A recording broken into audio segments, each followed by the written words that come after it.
50% of the APL have now qualified through to Paris, leaving only Asia and APAC North to remain. And tonight, we will decide the final slot in Asia, a very important slot with the 3 teams that we have left and where Weibo has been over the last 12 months. There's no question in our mind where it needs to go, but there's a long time between then and now, that's for damn sure. Welcome back to the desk, gentlemen. How we feel? It's good to be here. What a day yesterday. What a fun Great day. I mean, we finally got a couple of 2-0s. Yep. And the best 2-0 possible, 8-7, 8-7. I mean, Yep. Unfortunate for Chiefs, really. You've got to give them some kind of commiserations when you lose in that manner. They could have easily just as won 8-7, 8-7 themselves. Yep. But congratulations as well to Enterprise. They were fantastic and still very much the best team in the region, maybe even across all of APL. Well, I mean, that was the discussion coming into stage 1, was where they actually sat, where all the regions sit. And I think we could only really get that answer ultimately from Salt Lake City. It's really hard to do it anywhere else, guys, without lands. It's nearly impossible. But are you feeling okay today, Michael? Unfortunately, a little under the weather. The throat's a bit scratchy, but we got some good siege on offer tonight, so that'll pull me through. Really excited to be back in Asia, and the big talking point obviously is Weibo. Yes. So do they get the job done? It would be a catastrophe for them and a massive upset if they don't get that win. Yep.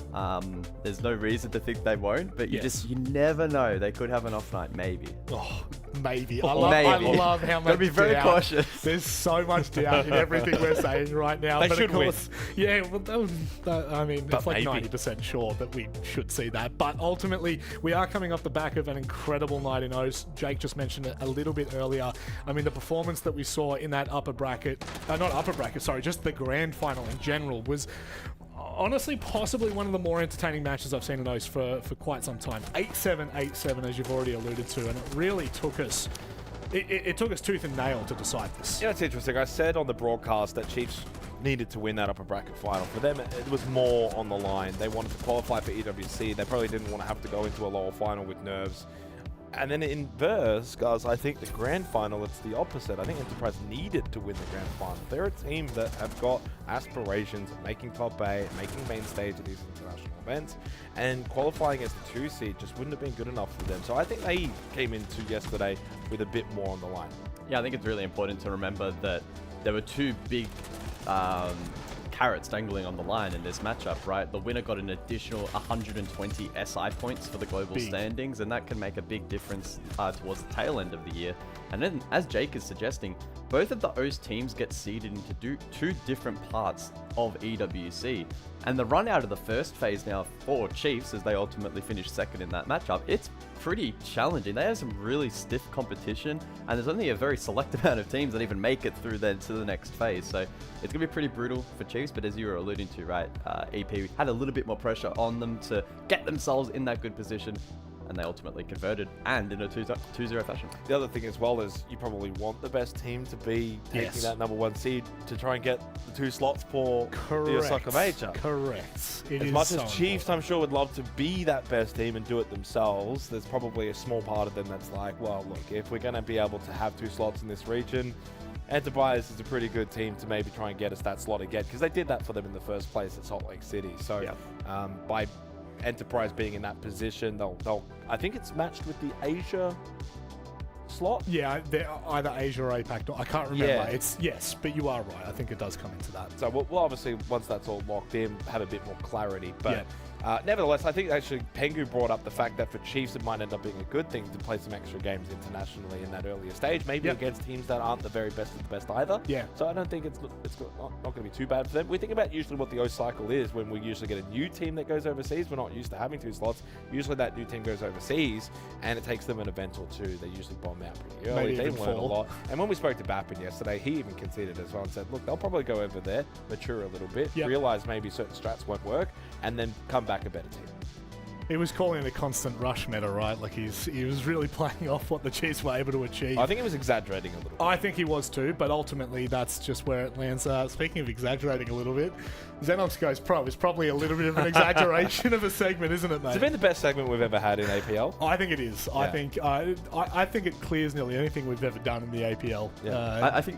I think the key storyline for this particular 1v1 is that Weibo are probably a 95+% chance to win tonight and qualify. It's the inverse for Jake. He's got probably a less than 5% chance of winning this 1v1. There is a bit of pressure. Yeah, there is. Look, I don't think we're doing one tomorrow because I think we're doing another behind the siege. Yes, I do believe that is so. Correct. You've been on the tilt a bit recently as well, haven't you? After the last 2 games. Well, look, progression's not linear. I thought I was getting a bit better, and then you guys decided to give me Labyrinth. Do you want to know what? I was fine with getting Labyrinth until I saw him say, "Do what he did." I'm here to absolutely dominate.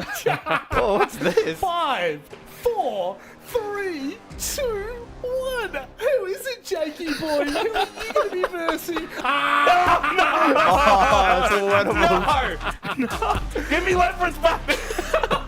Oh, shit. Oh, wet. My friend, how you doing? Not too bad, how are you? Yeah, mate, we're living, laughing, and loving. I can't believe. How did they get you as the last person for him to verse at this stage? Oh, they had to pay me a pretty penny, let's be real. Yeah, I thought so. I thought they might have to pay you out the arse for that one. But look, have you been watching the segments? Oh, mate, of course. Anything to take the piss out of it. So surely this is the best opportunity you've ever had to actually shit on this gentleman. Look, just come in, have some fun. Try to make him a bit more silly than he already is. So, mate, take it how it goes. Mate, go easy on it, old man. All I'm saying is, look, I need at least 1 round. Come on. I think you'd be lucky to get one, even with him taking the piss.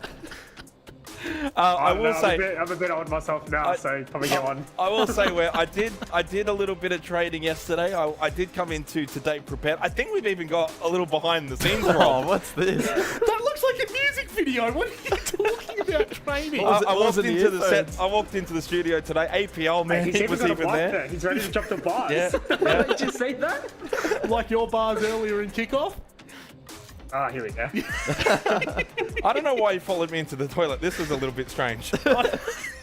But he did help at least set up the microphone and get me ready for the broadcast. That was good. He loosened you up. Yeah, He did. Oh, and He did, yep. he also Yep. firmed you up as well. Yep, this wasn't that long ago. I tell you, they can edit quick downstairs. We've got a good pod team here. Don't know stuff about? Yeah, no, they don't. They don't. We do have fun here. Do you stuff about? Sometimes. Yeah, I think you're going to have to stuff about today. Oh, I mean, Wet's got the upper hand going into this Look, can I one. just say, by the way, look, banter aside, and maybe just to soften him up, but Wettables, it's good to have you back. Top 3 this stage, pretty good. I think you guys will go into next stage knowing hopefully there's 2 slots again that you're going to be contending.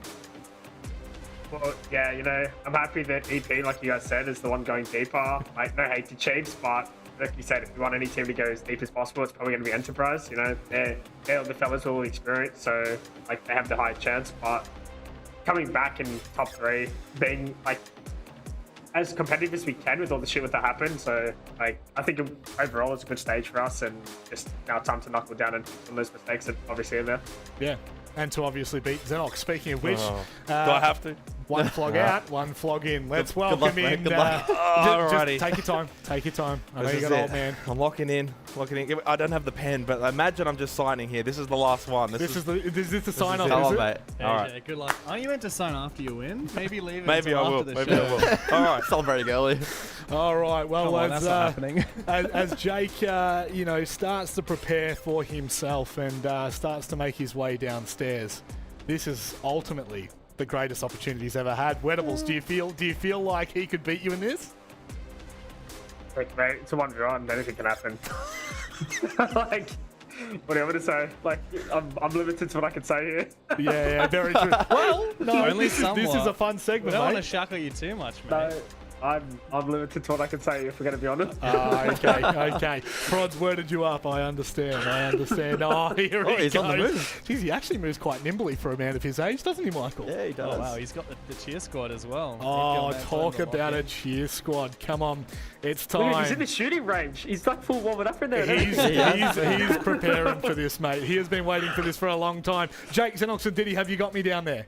I do, mate. I do. Did you see LPL man's in the bloody prop room now? He's everywhere, mate. Don't you worry about Was that. there a And you got campaign good to free him or keyboard this something? week, Jake. I know we've had all kinds of technical issues for you before. You feeling a little bit better now? Yeah, definitely feeling a little bit better, mate. I'm feeling, well, I don't feel good. Okay, fair enough. Wet, I will just ask you, go easy on the poor guy. He is old, and he is getting back into it. I love this, though. I don't know if we've seen much of this out of Jake yet. Looks like he's been steadying up since he played against Labyrinth. He's taking the shotgun meta into his own Yeah, hands. spoiler alert for you there. He listened to But the hey, chef, he's Jeff. about to get a taste of his own medicine. Hey, Oh, I love the pace about this. Oh, no. watch out, Jake. Wet's looking Oh. pretty keen. Jake, what are you doing in I there? got no idea. Oh, wait, Jake actually got him. You got him. Full blind as well. Flashed and sprayed. What do you say about that one, Wet? Oh. Look, that's part of the shotgun meta. It's not It very is. fun. Sure. I will say I did take some things from Labyrinth. That was the lucky round. You You can get put one. it down to RNG, 1 or 2 every I got. now and then, I right? would say that a little bit lucky. I gotta say though, look. Wet, look, I know you're a man of mind games, and from my experience playing with Xenox, he is susceptible. I would Oh. recommend getting in early. Just tilt him. Getting in on the tilt early. Obviously hard to do 1-0 down, but I believe, mate, you got it. Look, we'll try set up some stuff where, you know, he's like a bit, what the hell is going on? Yeah. So like That's- 90% of things that are happening. Just like Jake on the broadcast. Doesn't take mate. much to confuse an old man. It does not. Oh, God. I'm actually keen for this. Now Jake's gone and Do you imagine he goes 2-0 Are you up? He'd going actually full feel a bit sweat of for this pressure. one, Jake? No, I'm not. I don't really want to say too much and give anything away, to be honest. Okay. Whatever that means. Looks like he's going full sweat to me. I'm seeing some drone work out of you, mate. Okay, well, you don't have to give things away. well, I don't think Wet's going to need it, mate. Oh, no. This does feel like the most sweat we've seen out of From two Jake? players. No, out of two, I would say both. Oh, I don't know. Well, the Levy target. Levy was pretty bad He yesterday. was in the shooting range when I So- rocked up to the studio, Jake. Oh, really? Yeah. Oh, no. Oh no! Hang on a sec. Jake, what are you doing? Oh no! Oh no! Oh no! I think the traps have caught him out. I don't know what to... Oh, here we go. Oh, nice nade. Oh, Tables, come on, mate. This is your moment. Oh, no. Oh, here we go. suck, That's more Jake. like it. You suck. Where did you lock in a little bit there? I'm not even wearing my glasses. I'm half blind right now. I want 60 FPS! Yeah, but you can see. That's true. Well, Well, that's Kind definitely of. debatable. pretends to see. You wearing your glasses, Jake? No. So it sounds like But we're I don't even, need my glasses for close range. I'll give him that. All Yeah, right, so I need I've it got for something. close I've range, got not something far. for him this round, though. Oh, do you? No, you don't. You're on now. You stick to talking. Mate, come on, you locked in there for half a second. Shut up. Did I? I just let my traps do the work, mate. All right, let's see about attack though. 100% defense win rate. Come on, guys. I haven't seen Jake on this one before. Jake, No, it's been a while. You've gone for a high skill operator Yeah. and a high skill weapon. He's theory crafting. This is not I the told Jake ya. that I know and love. Learned some stuff from Labyrinth, mate. Maybe stick to the shotguns, buddy. Yeah, well, like if you were going with Labyrinth's strats, then I would have expected a lot more of. Oh, that's a strat. Jake, that's filthy. Where is that coming from? I don't know how you. Where did you Comms, see that? comms, Was he comms. on the TikTok or Comms. something? Oh my god. Come on, Jake. Oh my Oh, god, Jakey. oh, Jakey. He throws this. Oh, Jeez. Jake, you had him. Jake, you are so shit at this game. Mate. I don't know how you're pulling off some of these peaks, but That's Well, not it a ain't gonna be bad. That's not a bad C4 trick. I've seen those ones in 1v1s before. You know? Back when the Jinxie 1v1s are going on, that's a main thing. That's not bad. damn. Oh, he probably didn't know that. I think he just randomly threw all those. Jake, were you Jinxie 1v1 prepping on your way into the studio today? Not really, no. Well, I mean, look, as I said, I did try to lock in, but right now it's not going great. So, you know when you think you're ready to go, you think you're locked in? Yep. And then it all just goes to shit anyway? Yeah. Now I'm tilted. We've been there 100 times before. Oh, haven't once we? he gets So tilted, what, the is this same the time point where I he's start That's the typing thing. in the chat, just calling you shit? It's like, alright? Is that alright? This is the opportunity where you've never had a better opportunity than now. Where's APL, man? I'm half expecting him to come out of the woodwork any moment and Yeah. stuff. Oh, here we go. That's it. From Free that. APL, man. I want to see more of that. But yeah, look, Jake, if you don't turn it up soon, you're gonna be looking at match point, mate. I might lock in a little here. Hang on. I wonder what Jake's and Oxford Diddy locked in looks like, Michael. I don't think I've ever seen. Oh no, that's a lie. Brazil 24. Look, that was not in the server. Very different. Very kettle of true. fish. He was on his hands and knees though. Okay, just He making might, sure. he was might need to be heaving. on his He was hands and heaving. knees before wet if this keeps going the way it has been. Come on, Jakey. Should have won that last round. Yeah, I know, right? I can hear you trophy, mate. Just I'll let you Shut know up. that. Oh, Okay, we got contact. Man's using his util. yeah, I love this. Oh, here we go. Oh, Nice idea there, Tables. 20 seconds, Jakey. He's playing so scared. Oh, far out! No, what? Brother, what? Where did that come from? I'm shocked. What the hell, bro? To be fair, it was a really good drone. I just didn't know he could shoot like that. holy crap! All right. Wet, I guess. Sit I guess down, buddy. Look, we can't even say that with shotguns. I guess Oh we'll put it my down to every word. now and then. You know, broken clock is right twice a day. Every now and then, I would say old man's gonna broken get a clock fluke. has used up all. That was a 1 in a million shot for Correct. Jake. That is like that's sharper than some of the pro players in this region. That's what I'm saying. Like, holy fuck! That was just luck. That had to have been luck. Do you even see No, him no, no, coming? no, no, Let him no. miss. He doesn't do I that probably didn't again. even see him on your screen. Peek his advantage. Job's not and all done. that. Job's not done. I need a 3. I haven't got 3 against anyone. You need 2 more of those, Jake. Oh, I yeah. don't care about 4. I don't want 3.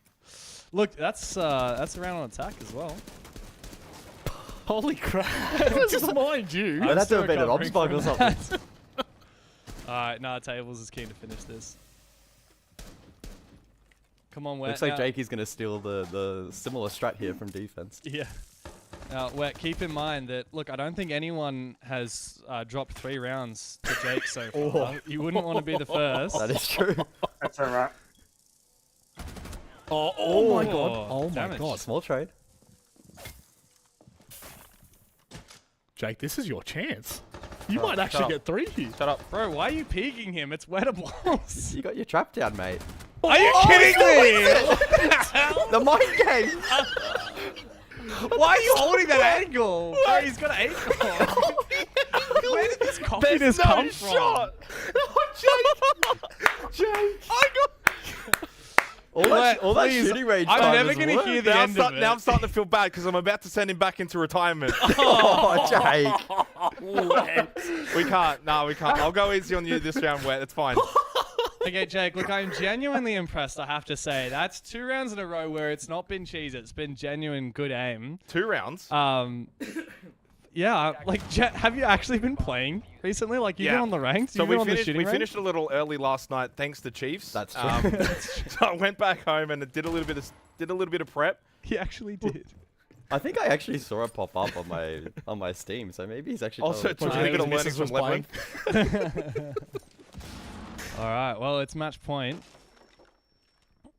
Oh, Man, he keeps coming in with new ideas. Yeah, as well. interesting route Don't this round, half mind too. this. I tell you what, like from the Amaru strat he had the last time He's he played leveled as up his well. strats a little he's, bit. he's got some ideas. Oh. Oh no, but he's been spotted. He's working at ego. Do it, Wet. It's just Jake. Come on. Oh no way! Wait, What? wait! What? My hands off the keyboard. I was eating. Bro, why are you just... Well, your hands off the keyboard. I You was haven't eating. won yet. Well, I didn't realize he was that close. All right, hang on. Jake! Hang on. Mate. Hang on. All right, I don't know what's going on To be there, fair, Jake, you know what it but is? You've Like- let it slip to OT. James. I got to 3. I thought that was, Come on, good enough. 3 But now I isn't kind of enough. want to win. Wettables is going to lock in here, Jake, if you're not careful. This is match point, right? No. I got Oh, this, I got true, this. yeah, First it's of all, not... I have it's, nothing to lose, everything to gain. He has everything to lose, and nothing to gain. No, nothing to Overtime's lose, the mate. best of one I would round, go by as the far way, to say he's already lost everything. I ain't got nothing to lose. Because you already lost it. No. Hey, you can't mentally Mate, talk me, mate. Oda's going to be in the DMs immediately, giving you shit. That's all right. That's all right. Oh, man. Oh no! All right. This is it, mate. I've got you here. Don't sweat. Come on, Jakey. This is the one, mate. Yeah. I don't mean to. Howard? What? Was he? What's going on there, Jake? Huh? Oh no, he's back. Okay. Is it? Did the camera delay then? Yeah, I think the camera froze on him. Just think bugged or something. Looked like he was snacking on some. I don't know what it was. Got some peanuts or something. Well, I can see it on the back. He's got some. Definitely not peanuts. Jake, come on, mate. Less snacks, more playing. Come on. Yeah, I'm hungry, come on, mate. mate. Hang Get on. in the building already. Oh, he's screen cheating. That's what he's doing. Oh, He's can screen you see cheating. another screen? What are you doing, mate? All right, now he's getting on it. I actually feel. Time sticking I kinda away. feel like yeah, this is I got kinda tense. palpitation. Is this the Oh, he's moment got when info. Jake wins his first He's got 1v1? info. Ooh. Come on, Jake. How you playing this? Oh, has a read now. Oh my god! What? Holy Tables. shit! Wait, let's see this shot from you, bro. That's why you deleted him. That's how it ends. Jake, mate, look, you fought valiantly, but you got outclassed. What? I don't know what to do now. Jake, are you like? Is your camera freezing downstairs? No. Just had a couple of issues. I don't know what to say, to be honest. That game. But Wet, how did you think I went? Honestly, like your brain for the game isn't that bad, but Yeah. I'd hope so. Since how long have you been like casting No, for? but like genuinely, Surely you thought. picked up a thing. Think- Where would you rate me in that game? If, Ask like me a in Pro question League? and then you cut me off. Yeah, Yeah, I know. It Shut was up. For 2 seconds. We've got to show. I think you you're going tilted to him a talk little too bit long. when you Where got would 3 you rank rounds. me in Pro League? Oh, you ain't making Pro League. You're like T3. Let's be real. Well, unfortunately, this has gone a little off script. I have to unveil the curtain for all the wrong reasons, but You weren't playing me wet. Yeah, that makes so much sense. So hang on. Well done, well done. Players are tier 3 What players. I'm telling you is, for the second, players lost another one in OT 4-3, 8-7, 8-7, 4-3. Come Wait. on, come on, geez. But it said wrecked GN obs, like, Yeah, that hang on, wasn't player's account. Did you log into the RecGN obs account? Look, all I'll say is if Chris is going to go to EWC losing to me in a 1v1, then we ain't going very far, dude. Player, Fair what happened, enough, fair mate? enough. If that was meant to be the script, what happened? Weddable's a better 1v1 player, but Venables is when the it comes to better the actual 1v1 game, player. Yeah, Oh, when it comes to the actual game, You know that's Come not on now. true, mate. You know that's not true. Jake, I'm not going to lie, mate. I'm pretty disappointed in you. I'm pretty I got disappointed. some snakes. I'm happy. Nah. That was absolutely atrocious from you. You trying to bring in a 1v1 expert like player, that's filthy. I should have got Labyrinth, you're right. Yeah, well, I'm sorry, you I should mean, have got hey, Labyrinth. My bad. I don't I know will about say that. that's my first 1v1 I think I've ever done in this game. Player, how'd you was it find fun? that, mate? That was fun. I was low-key getting a bit nervous because obviously I have to verse wet. I'm surprised he couldn't tell. loud Maybe as I'm just shit. that bad. Maybe I'm just that bad that he couldn't tell that it wasn't Denox, but I can't lie, when I got one tapped, I was like, yo, like either that was the best shot of his life or like, like that was crazy. Oh, that was filthy. I do feel a little bit bad for deceiving everyone. You should, mate. I think that's a pretty... But you know what? You also gave me Labyrinth.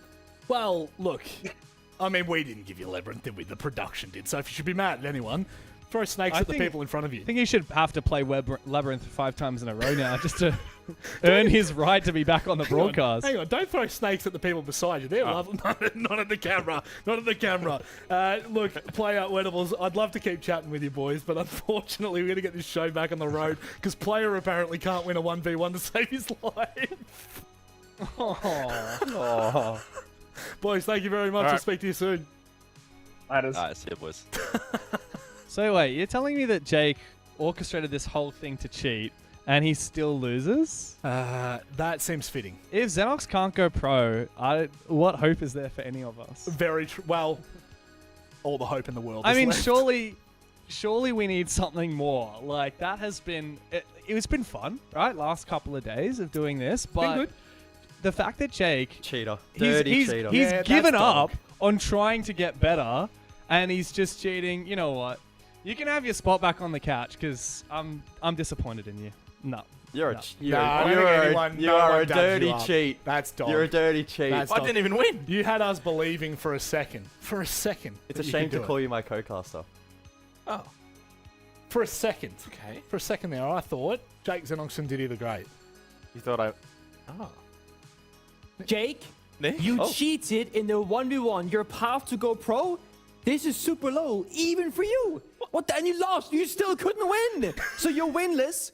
You're bitchless. You're maidenless. What, man?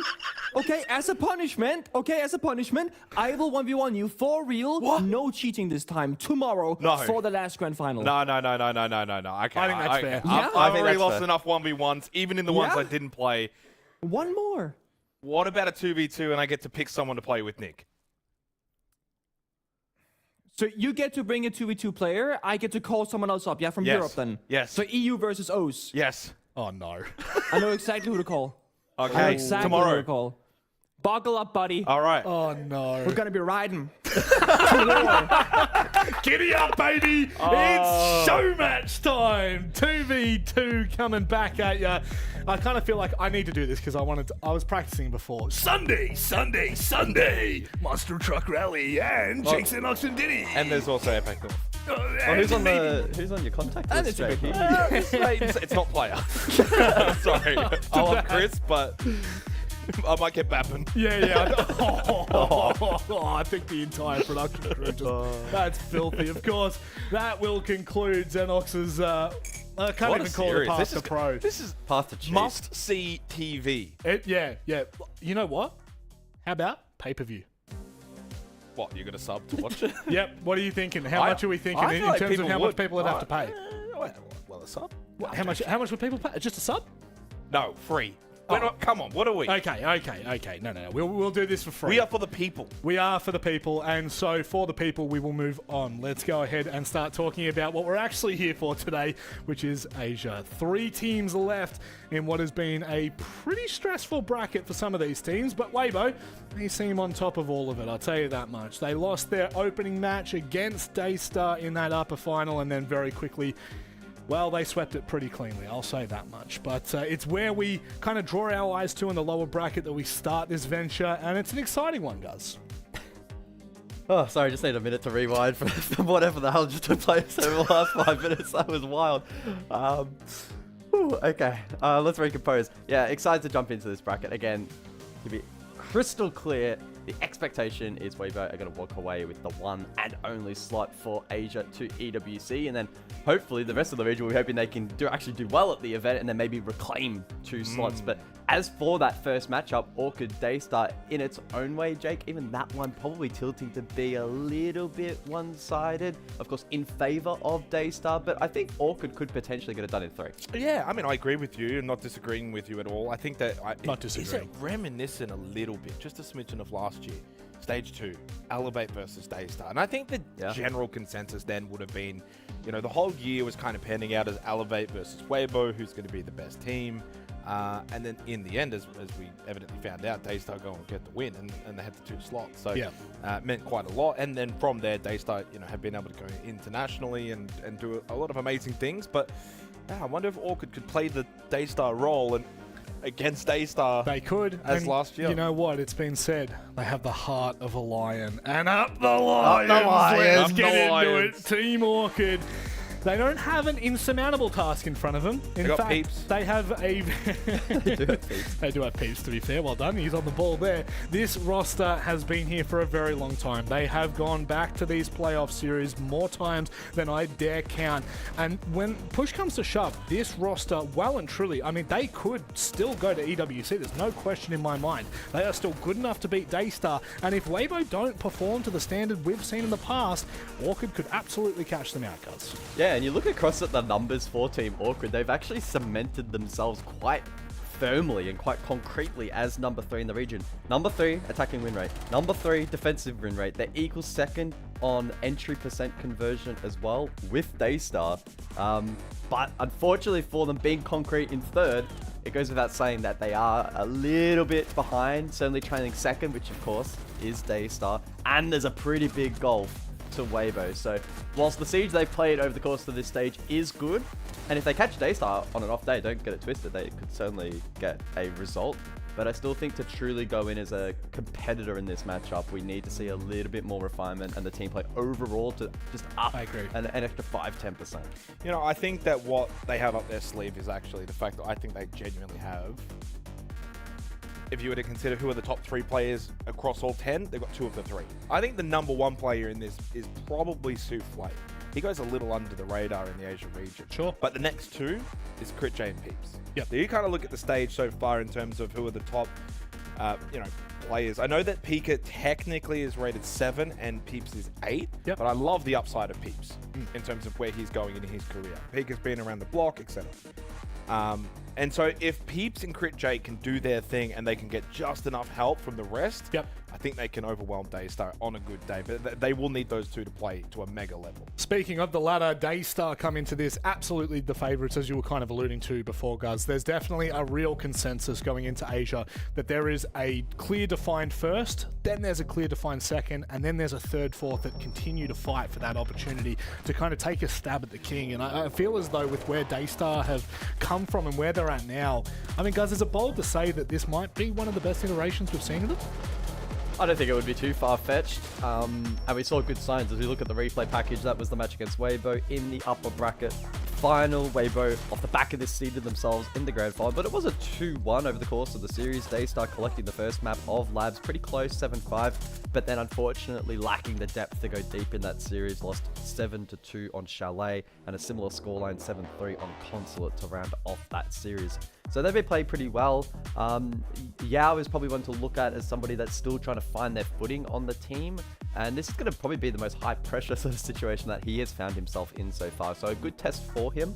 He's had good moments. It's just about piecing that together over the course of the best of 3. And that's kind of the storyline for Daystar as a whole. And the benefit for them today, Jake, is that provided they do go on to win, they get that ever-elusive warm-up buff, provided it doesn't prolong for too long and go a really, really marathon effort.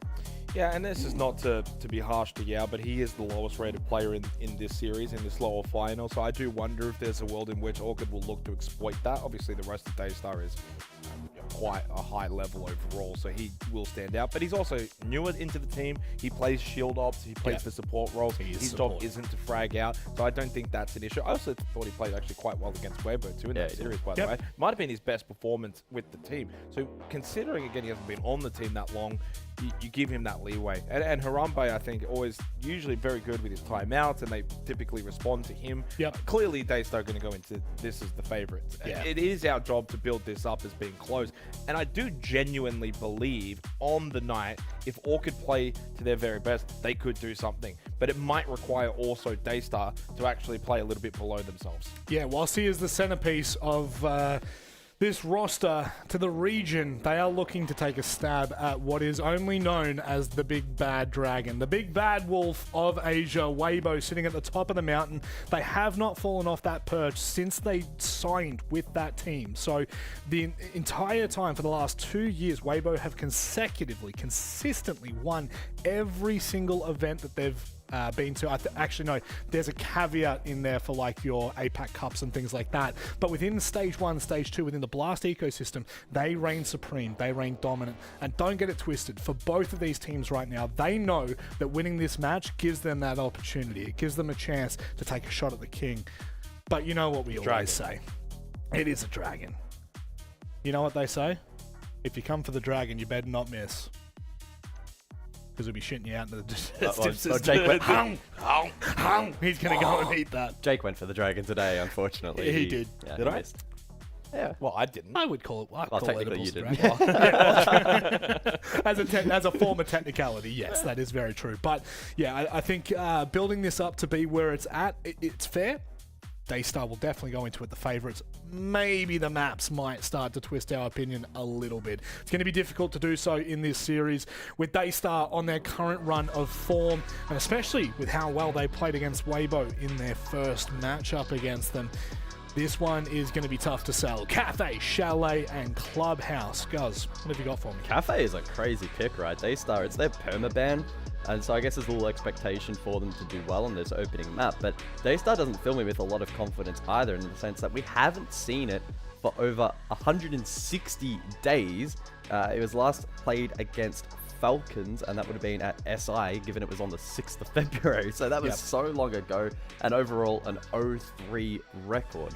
So that's going to be super intriguing if Daystar have been able to workshop effectively on that map. Chalet, ton of data. Both teams will be strong there. That one for me is a pretty close contest. And then Clubhouse should be Daystar's. It's a very comfortable map for them. So I think the path forward for Daystar, they've got a couple of options if their Cafe is strong. Chalet 50-50. Clubhouse should be good. For Orchid, they need to hope that this opening map of Cafe is strong and get it done in 2. Any thoughts there, Jake? No, I agree. I mean, Chalet's going to be the big swing one for me. They typically play it against the likes of Weibo and Daystar. So that's the map that Orchid go to when they want to take it up against the big boys. They don't obviously always win, but they're typically not also beaten comfortably either. So really, as I said before, on the given night, if Orchid play to their best, they could win that. I don't think Cafe is going to go their way. I'm pretty confident that Daystar should be able to open up the account here. This is just a full permaban for Orchid, unless they have been workshopping it and it's a surprise trap that Orchid have kind of laid as we head into the bans.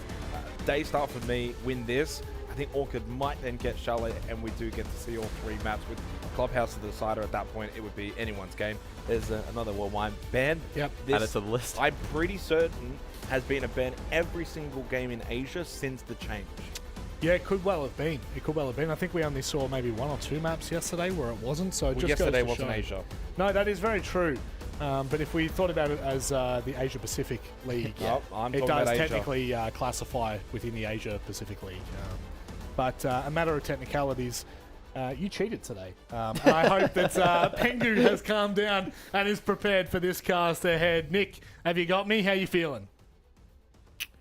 I got you. Just want to point out here that Jake is a filthy lie. It was not banned every single map in Asia last time. The first game between Weibo and Daystar, it was actually not banned away, so that's a false stats. Just want to expose you. But except for that singular map, it was actually banned every single time. You tell him, mate. He really upset you when he cheated by getting player to play for him against He did. He did. But you know what? At one point, I was looking down to his point of view. He was like sledging an attic, and he was not having his hand on the mouse. But he was clearly taking a gunfight. So saying, what's happening here? That's when I clocked it. I was like, okay, no matter how much praise you can give this man right now for the shots, this is not right anymore. This is so wrong. Yeah. Oh, but I will say, he actually won over my heart with the countdown intro intro with segment, the little you know? octopus Him in thing. like the little squid suit going 5, 4, 3. I thought it was beautiful, Jake. Yeah, Very no, I beautiful. was a big fan of that. Big fan of that. I hope I get to see a little downloaded bit it. more of that. I hope I get to see a little bit more of that octopus suit. Let's dig into this, though. It's our lower bracket final. Only one of these teams will meet Weibo in our grand final to face off for that final spot in the Esports World Cup for Asia. And whoever it is out of Daystar and Orchid fighting Weibo for that spot, they've got their work cut out for them. But I tell you what, Pengu, it's really looking like, in my eyes, Daystar should be that team. They have been the hands-down second best team in Asia all year long. And if we look throughout the entirety of 2026, half a year, Orchid have never gotten a win over Daystar. They've played, obviously, already in the playoffs here and in the upper bracket. And then, of course, they played in the group stage. They played back in kickoff as well. Daystar has won every single one of those games. They could play spoils, be upset as spaghetti, but yeah, they start off hot here. Actually, Peeps at a good swing with a cigar, takes a player down. BG Man, same story. Daystar on the back foot very quickly in this one. Heart Breacher, Soft Destroyer. And from a strategical perspective now, Daystar, they gotta go fishing. They can't play this round out correctly anymore. Yeah, and if Peeps finds this kill, surely that's the nail in the coffin for Daystar. He gets cornered and cut down by Yao. However, Critchay is still upstairs, hunting for Pika. Out comes the util. Critchay decides it's time to vacate. Oh, but he's actually being caught. Souffle downstairs. Desperately, Critchay needs to win this fight as the peek comes through from the Sens. Pika gets him, but Exalotic quickly flanks and finds a double. With that, Orchid are about to claim the first round of defense unless the new kid on the block for Daystar can pull a rabbit out of the hat. It's a very strong way to win the very first round. One, you're just playing for map control as the roamers, but also look at the bomb side all the way downstairs in kitchen. This, like on paper, is super hard to win on defense, right? The attackers will clear the map, they'll do the vert, they'll open the hatch, and they'll go for a plant attempt. And usually the attackers across all the regions will be super successful in terms of win rate on the attack. But by going for this aggressive off-pace roam, they have completely changed that conversation. Yao goes down as well. It doesn't even look in the right direction. A convincing first round here for Orchid. And a very unusual way as well for Orchid, going for such an aggressive roam. Not a typical playstyle we see from them. And we don't see much cafe from them at all. I mean, looking back, ever since they became Team Orchid, I haven't seen any cafe out of them. And you could say something similar for Daystar. Last time they played this map, Pengu, was 5 months ago. And they actually played it 3 times back then. This was at the Six Invitational against Falcons, Furia, and Wildcard. They lost all 3 of those games. They only got 4 rounds across the 3 of them. So historically, not a Daystar map. But of course, it's been a long time. It's been half a year since then. And Daystar are looking like a much better team. You know, they went through a few different roster changes. At Six Invitational, they played with Jogor. Of course, they benched him. He moved over to Elevate afterwards. And then they got Bin for a little while. Bin didn't have a great individual performance. And only coming into stage 1 did Daystar Bin and bring in Yao. And he's been great. I mean, Yao is a player from the Southeast Asia region, which is kind of just not really been known, flown under the radar, if you will. And we asked Karambe, like, how did you find Yao? And he's just like, yeah, man, just found him in ranked and said, hey, do you want to join the second best team in Asia? Crazy. And he's been phenomenal. Not necessarily a frontline player, not necessarily fragging out like a Jigsaw would, but that doesn't matter. Daystar overall look like a better team because of the space given to Pika and Souffle with Yao on the backline. Yeah. It's about fulfilling your role and playing for the team, and that's very much what he's been doing. Yao has also been a relatively flexible player. He doesn't just play like one operator. Right now he's playing the finger to boost PK. He can play the shields himself like Blackbeard. He can play the cutoffs. And you are correct. I also think that Daystar been a better team because of his efforts. And when you have a very inexperienced player straight out of ranked, I also think there's a conversation about the longevity. There's a lot of potential here in Yao, right? He can learn a lot, get more reps on his belt, and come in to become his own sort of pro league player with the experience of his team members that can help him out. Lion charge going out, a finger boost to boot, and a pushing side of mining here for PK on the blitz, going for a planet tip right away. There's C4. Yeah, very nice from Lycolis. Cheeky, aggressive idea there from Daystar, but doesn't work. It looks like Orchid are very much ready for the rush. Peeps to find a double. Daystar very desperate on this attack. That's the temptation with this mining bomb site. You think you're so close, you can simply jump in that mining window, but it's never quite as safe as it seems, especially when you've got a player on site who's wary with the C4. Bit of a miss. I mean, if you're not going for this kind of attack, should you bring the Thatcher, right? Because I can catch that one C4, the plant denial, and pocket off the mirror. I also think that Daystar, they saw the roam game last time and thought that's going to be difficult to deal with. Let's go for direct bombs at attack. But they got baited into it again. So for 2 rounds in a row, I mean, this is going to be over. There is no chance a Soufflé on top floor with almost no health to his name is going to clutch it out.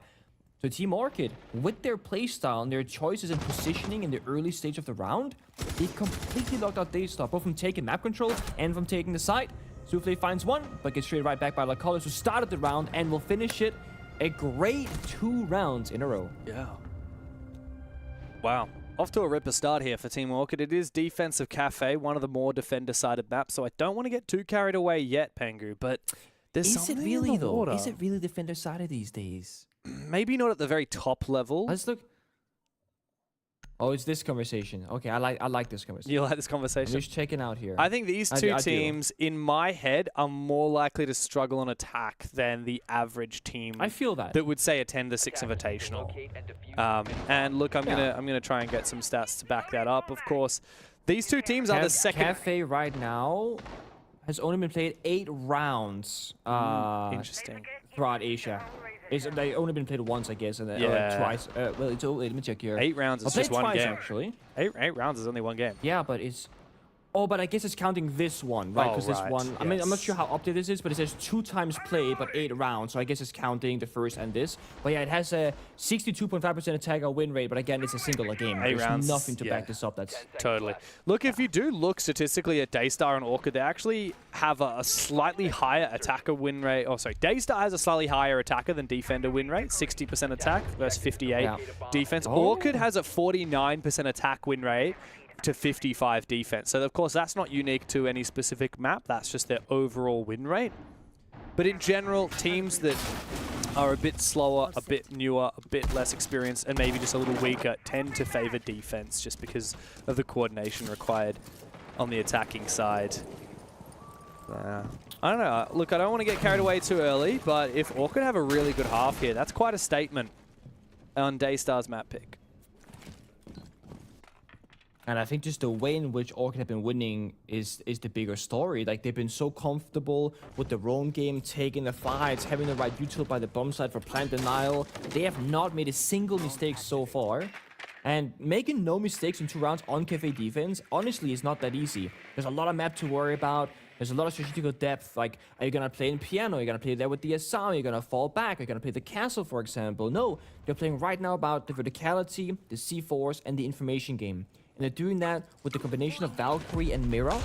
Just locking on top 4, limited hold. C4, I thought I was going to get a kill, but didn't. In Yao goes. Nice job to shoot that Thorn trap, but he's about to find a player just around the corner from him. It is the Thorn. Dashes him down and finishes him with the Scar. Exilodic will fall, but Orchid are not all about just giving up. Lycolis fights back onto Azuki. Very aggressive start here from Daystar, but they don't check their corners. Oh, no. Critjay has allowed to get aggressive. The Blackbeard takes the fight, and yeah, does shut him down. Excellent work from the new kid on the Blackbeard, who's brought it back into the realm of possibility here for Daystar. 3v3. It's winnable, but I will say losing the Sledge and the Hibana is 2 ops that can do a bit of vertical destruction. So they're going to be force into maybe not the usual attack here. You know, you break the floor, you walk in library door, you go for a default plant, and to make things even more difficult here, Team Orchid, they have a rotation on the bomb side wall leading from pillar into the library side. P gets good though, finds Lycolis. It's Mirror in the grave now. They can just beat him on a Rooney and Peeps on the Warden. All of a sudden, Daystar, they could just bring the fight to them. Yeah, Peeps actually goes for a flank. He does finish off Pika. Received a bit of damage though. It's now BG and Peeps. I like that from BG. You can't plant now. No. Ideally, you want to destroy that cabinet, but I'm not sure if Orchid are aware. They actually have the diffuser, or no, as I say that, Yao's gone back and recollected it. It was outside on the balcony. The Blackbeard being the player to get in position to plant is perfect. However, Peeps has managed to sneak up really deep. If Souffle doesn't know where he is, he will single-handedly deny this plant. And there it is. Yao actually finds one kill. It's a gamble now, and Peeps doubles up for Team Orchid. Daystar had a moment and opportunity, but Peeps said not today. It's very well done. Again, understanding how the win conditions will change throughout the entirety of a round for both teams, right? It starts off with a 1-4-1 trade. Attackers get a bit of map control top floor, but they lose the Hibana trying to cut the map in half downstairs. So it's a 4 versus 4, completely playable. Then Team Orchid, they aggress up the wide staircase. They take the sledge out of the round. That denies them the verticality. So now it's a 3v3 because Yao trades him back. That means that the attackers cannot destroy the floor, so they cannot go for a vertical into a plant position. Team Orchid, they then lose a player, which they're not supposed to. They actually go down into a 2 versus 3, and now they feel desperate. That's where we saw Peeps walk up the red staircase, desperately saying, I'm gonna conflict the whole round. If Peeps wins that gunfight, they have a fighting chance. If he loses it, that's gonna be a 3v1 against the Blackbeard. Round is completely over. But the reason why that is such an important kill is you cannot go for a plant in a 2v2 as the attacking side. Because you have one guy planting, now you have one guy covering. You're effectively 1 versus 2. And you saw what Orchid did. One player flanking pillar, one player pushing through the bomb site. They're forcing a 2v1, guaranteed to deny the plant, and the timer was running low. That's so it. really good understanding there from Team Orchid. I'm impressed that Yao even managed to get another kill with the Blackbeard as he took the fight inside. You know, he, like you said, didn't feel like he could safely just plant with Souffle covering him. He took the fight, even got the kill. So it did come down to Peeps clutching 6-1, by the way, in the first 3 rounds. Look, it's early days, Pengu, but I had a look back and I wanted to find the last time that this Team Orchid roster beat Daystar. And you have to look pretty far back, almost a year ago, way back in Stage 2 of APL last year, when they were known as Fury. They had an overtime win against Daystar. But I looked further back, and I cannot find the last time that Orchid beat Daystar in a best of 3.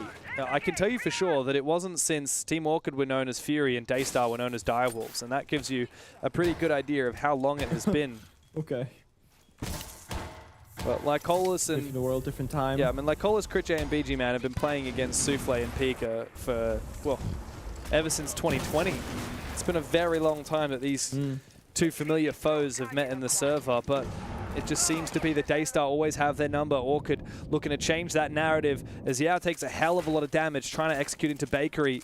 That's a very low HP and very vulnerable blitz, but he's still able to get a kill. Yao? Aiming down sights onto Lycolis. Yao continues to be the star player for Daystar. Just 65, 1 HP by the way. The issue with Daystar is they lost the glass, so covering and protecting that plant from going down is now going to be almost impossible. It does feel like to me that Daystar, they gotta go for plan B once again. Maybe try and get a singular kill or get a bit of vertical control because there's a player, Exolotic upstairs, who has both a C4 and a shotgun. That means you can deny most of the plant positions. And with Yao being so low in health in the blitz already, he is super vulnerable. Just any bullet will confirm the injure. So Daystar, what are they gonna do here? I'll walk on in. And the late round 2 C4s are up as well. However, Orchid have both of their C4 players upstairs. Here come the smokes. Will there be a plan opportunity? Nitro Cell to come through the floor. Is this close enough to deal damage? It does get the injure. Poor guy, so low on HP after that initial exchange with the traps. And I'm not sure if Orchid are aware of it. They will try and force the issue. It might give Hazuki and Pika a way back into it.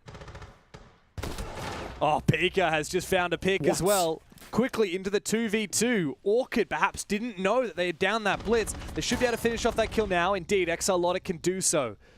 As Critche has to rotate back, he might be given a chance though. If Pika overextends in the hallway and looks the wrong way at the right moment for Critche. It's a patience game. Know. I don't know if this is read or information, but Pika is watching the perfect position. Azuki starts to go for the plant. Exalotic needs to put some pressure vertically, but I don't think he's able to do that. Pika reveals his position, and now we're into a pose plant for Orchid. Exalotic and Critche have to play this together, and Exalotic finds his one. It's now up to Pika, but they've cornered him, hunted him down. 4 kills for Exalotic, and Orchid 4 rounds in a row. Ridiculous. I was gonna say maybe the first couple of mistakes there from Orchid and they will lose the round because of it, but no, they find a different solution once again with the hero plays.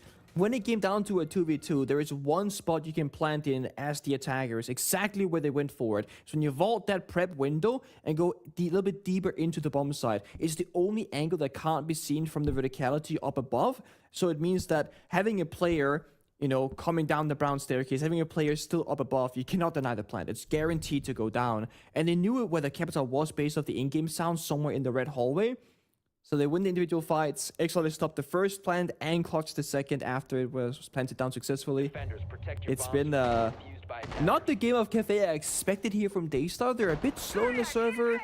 It does feel like Yao is fired up and he's taking some risks and making some plays, but everyone else, almost like they're hesitating every step of the way.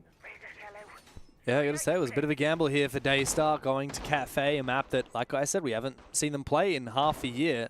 They've banned it a decent amount, but Orchid have banned this almost every single game that they have played. I mean, they've got, what, 13 times that they've had it banned in series that they've played. 12 of those, they've banned it themselves. Only one time has it been banned against them. That tells you that Orchid typically don't want to play this map. So I think you can't blame Daystar too much for saying, all right, you know, let's take a gamble, let's go to Cafe, we've been working on it. Orchid clearly don't like it, and now they're getting a little bit more than they bargained for. If they can redeem themselves with 2 rounds of attack here though, perhaps it's okay. Perhaps they can still make Cafe work. Otherwise, if Orchid steal Daystar's map pick, next up we go to Chalet. And then I would be very scared for Daystar. Yeah. Again, just the pressure of knowing that, oh, it's a VO3, we can lose the first map, sure, but when you start losing in the second as well, you're gonna get inside your own head. Yeah. And it can make a big difference. The fact that it's Yao, the rookie, who's looking the sharpest in the server for Daystar, might be my biggest worry. Because we can talk about how his teammates, the experienced players here, they can help Yao thrive. They can help him get better. But is Yao as a rookie supposed to be like, guys, we got this, woo, don't worry. Like, can you be that kind of player while also playing the shield entry, getting opening kill, trying to plant? There's gotta be a limit for this individual. And that might just be what's stopping Daystar from getting that first round on the board. Someone else has to step up. Yeah, it's usually Pika and Souffle that do a lot of the heavy lifting in terms of the frags. We need them to make an appearance. Yao, as we talked about on the Blackbeard, taking a lot of ground here. Look, he's storming through the building. Yeah, he's taken so much. Orchid have laid a lot of traps. All the space. Yao's just happened to walk past every single one of those thorn traps. Really quick pace. Also, so I say juked all the C4s. Only one has been tossed on out, but still, like, he's survived with full HP. They got plenty of time to work with. They got the sledge also now for the verticality. Like, this is the first round where strategically Daystar on an even footing, and they should be able to go for a win plant because they are a very plant-oriented team. They do the 3, 2, 1. They work together. There's a pre-play C4 on the ceiling here. We heard from Lycolis. He's waiting for the they vert are to be opened awaiting up. that hammer to go down. Yeah. But they're opening Cocktail right now instead, and the backside to take Library control to go for a backstep attempt instead, actually. Good They double. get 2 kills. Looking good here for Daystar. Exalotic finds one of them. That's Pika going down, but he's about to be dueling Yao on that Blackbeard. Doesn't have any util to try and fight that Blackbeard, and so he decides to fall away. If it's a long-range gunfight and Yao takes the gamble of going for the ADS, I'd back Exalotic in to win the fight, but now he's cornered. He's trapped between 2 players. Peeps comes back for his flank, not running the DMR, but rather the MPX on the 2 brows. An interesting choice. he can land a headshot. It may well be worth it as Exarlotic falls all the way back to replace Lycolus's position inside of Train. And yeah, the time is ticking away. Daystar might have numbers, but they need to start moving now. Great flash combined with Seal finds a kill onto Exarlotic, and Souffle has the flank locked down. The question is, can CritJ deny the plant on 0 seconds to go? He needs to find where that defuse is going down, but it is too late. And Yao has rotated downstairs to hunt down the Soulless and claim the first round for Daystar. It's Yao again. Takes full map control, will walk down, get a kill, help him take library, get a, another kill later on, get the information, and denies what could have been the plant denier downstairs inside a bakery kitchen. Yeah, the GOAT. It's beautiful. Daystar finally apparently, I mean, they picked him up for a reason, right? But finding a player in ranked and just kind of gambling that, yeah, this kid, he can make it in pro play, don't worry about it. And then having this kind of performance is phenomenal for Daystar. Yeah, dream come true. After trying so many different iterations of their 5th player, the Daystar, and spending, sadly, quite a bit of time kind of in that mid-pack, overshadowed by other teams. For a while, they were overshadowed by the Old Fury, by Souls Hard, and let's not forget about that Elevate roster with the Brazilians, with Psycho and everyone else. They were such a good team, and they were easily the second best in Asia after Weibo for a long time, until Daystar climbed their way back to the top. Now they have done so with a player who is exactly the missing piece of the puzzle that Daystar have been looking for quite some time. Admittedly though, it's been a little bit of a rough start in this game, losing the first 4 attacks in a row, but if they can conjure up a second attack before they close the half, I think that you can say that all of their woes have been alleviated. All of those problems in the first half can just be in the past, and they can focus up on just having a ripper defense of their own.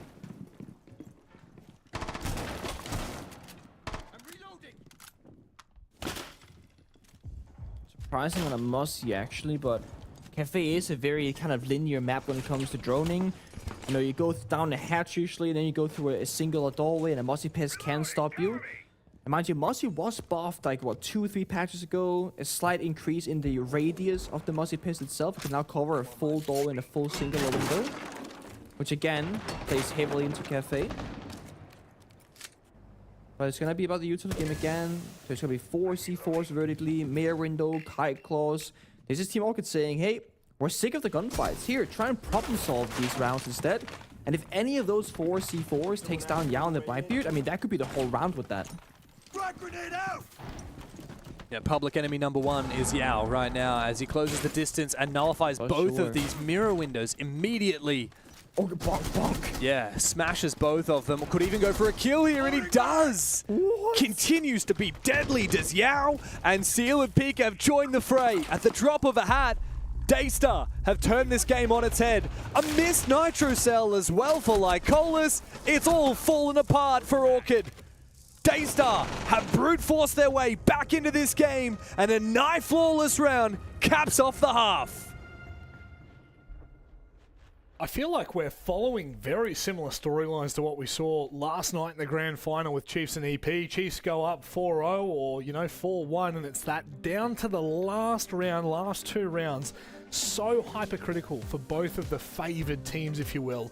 If Daystar go 5-1 there, I mean, it's a completely different conversation, but they've locked in, Jake.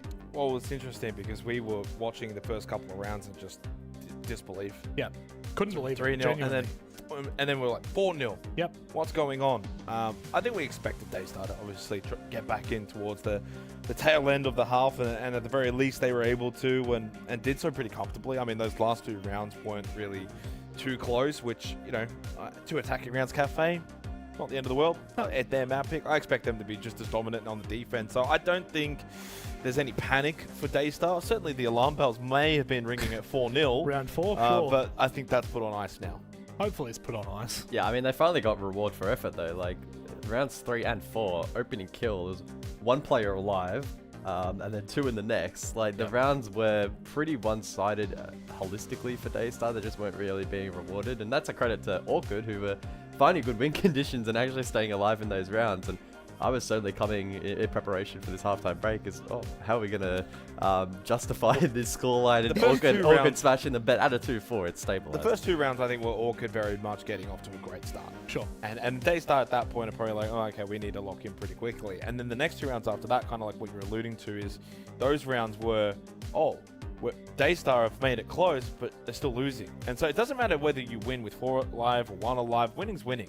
And so for Orchid to go 4-0 up, that's when it could have been for Daystar. Well, do we just go wave the white flag, things aren't going our way, or do we buckle down? And they buckle down, they get the 2 rounds, and now going into the next half, they're back in a good position. Yeah. Mainly because I think defense is going to be the better side to be on here in this game Cafe. Yeah, 100%. I mean, we see it a lot in Asia where the side swap does impact a lot of the conversation. I feel like sometimes in OS, mainly because of how chaotic OS gets, and APAC North in the same vein, sometimes we look at role swap, and timeout swap, and we're like, I wonder how much it's really going to impact them. But when it comes to Asia, it seems to have quite a big impact. And just circling back to that first half, shout out to Yao. We highlighted him on the pre-match in terms of a player that's showed really good promise. He's typically been playing tricky roles and his numbers haven't been great. Well, absolutely put that story to bed in the first half. 8-4. He's been the shining light for Daystar and a large reason as to why they've been able to get themselves back in a good position. And Solotic as well. You're talking about the 2 players that are at the lower end of their respective teams. So, I think in the past, Solotic, we've always maybe felt for Team Orchid, is he good enough? Can they go to the promised land with him?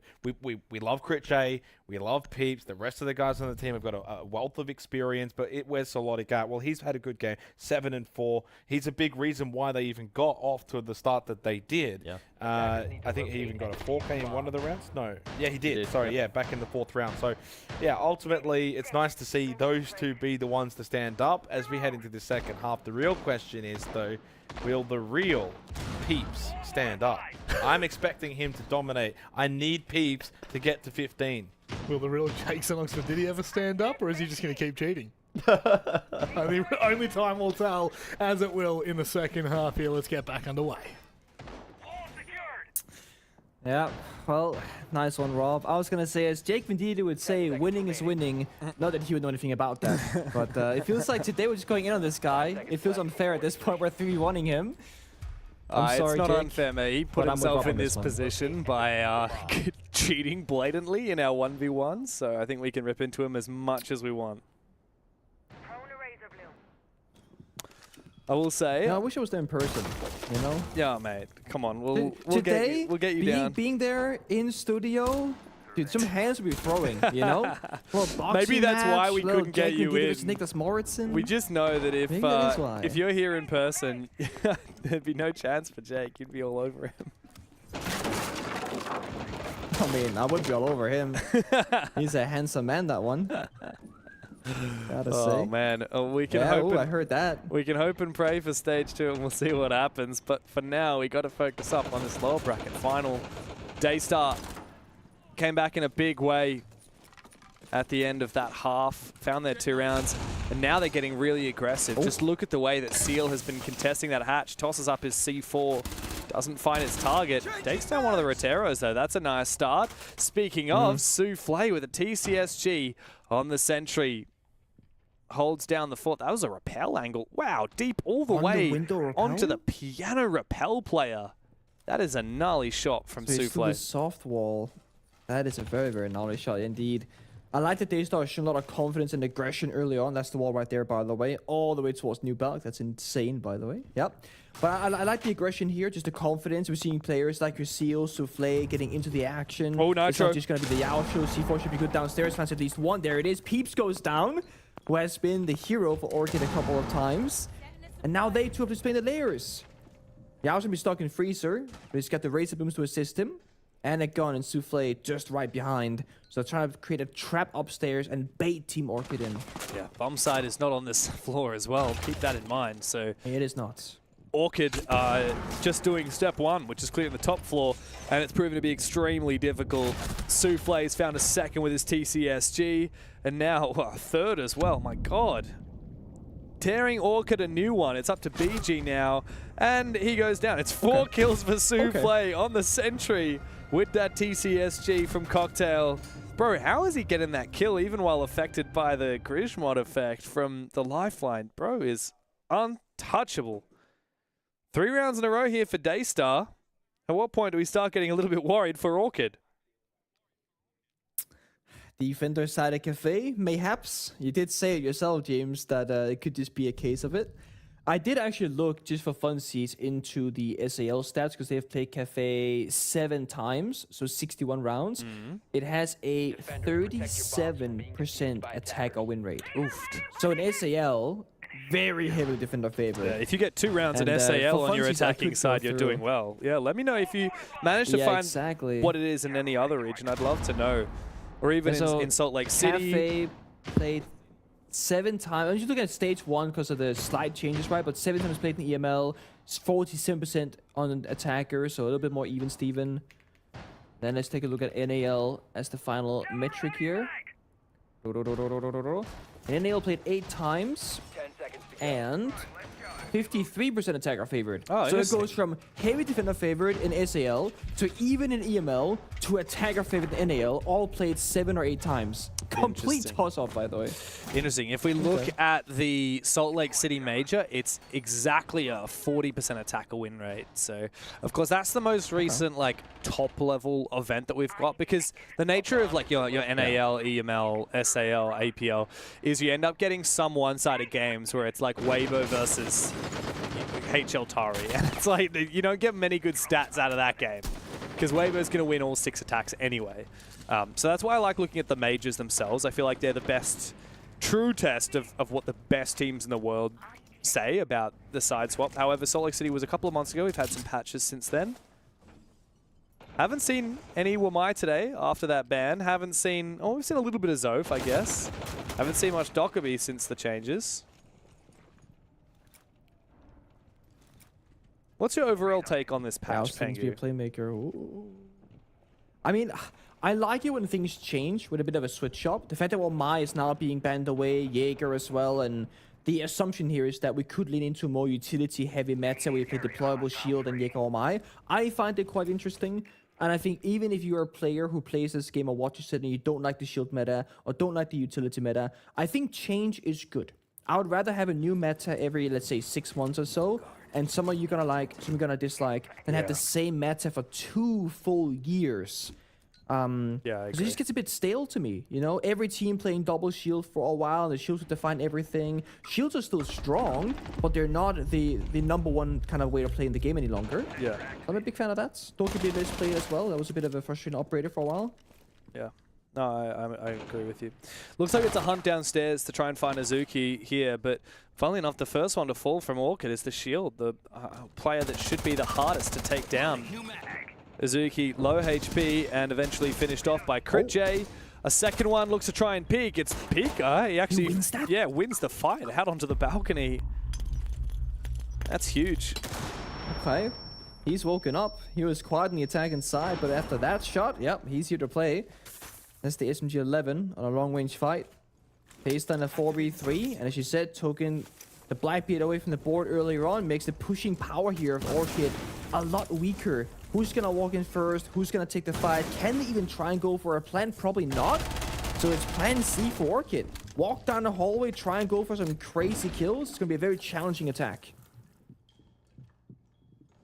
Yeah, you can see Crit J is so keen for a gunfight. He also has 2 nades as well, still remaining. But Souffle's just made some vert with his impacts. Another sentry pick from Souffle.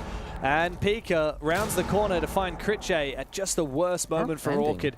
Now the plant's going down, but this wall is soft, and a shotgun for Pika makes it 1 and a 2 as well. Quad kill on the round for Pika. Daystar have closed the distance 4 rounds in a row, 2 on the attack, and now 2 on their defense. Beautiful. Again, just different individuals now stepping up to the challenge. And like I said, when Pika's hitting that shot with SMG-11, he's going to be feeling very good about taking future fights, and he gets 4 kills in the round. This is more like the Daystar we're used to watching. And it could just be a slow start to Cafe in the best of 3. It could be the attacks of Cafe being problematic. I'm not entirely certain. But if they're going to play like this on the defensive side, I think they can very easily take this one back. Very convincing 2 rounds now.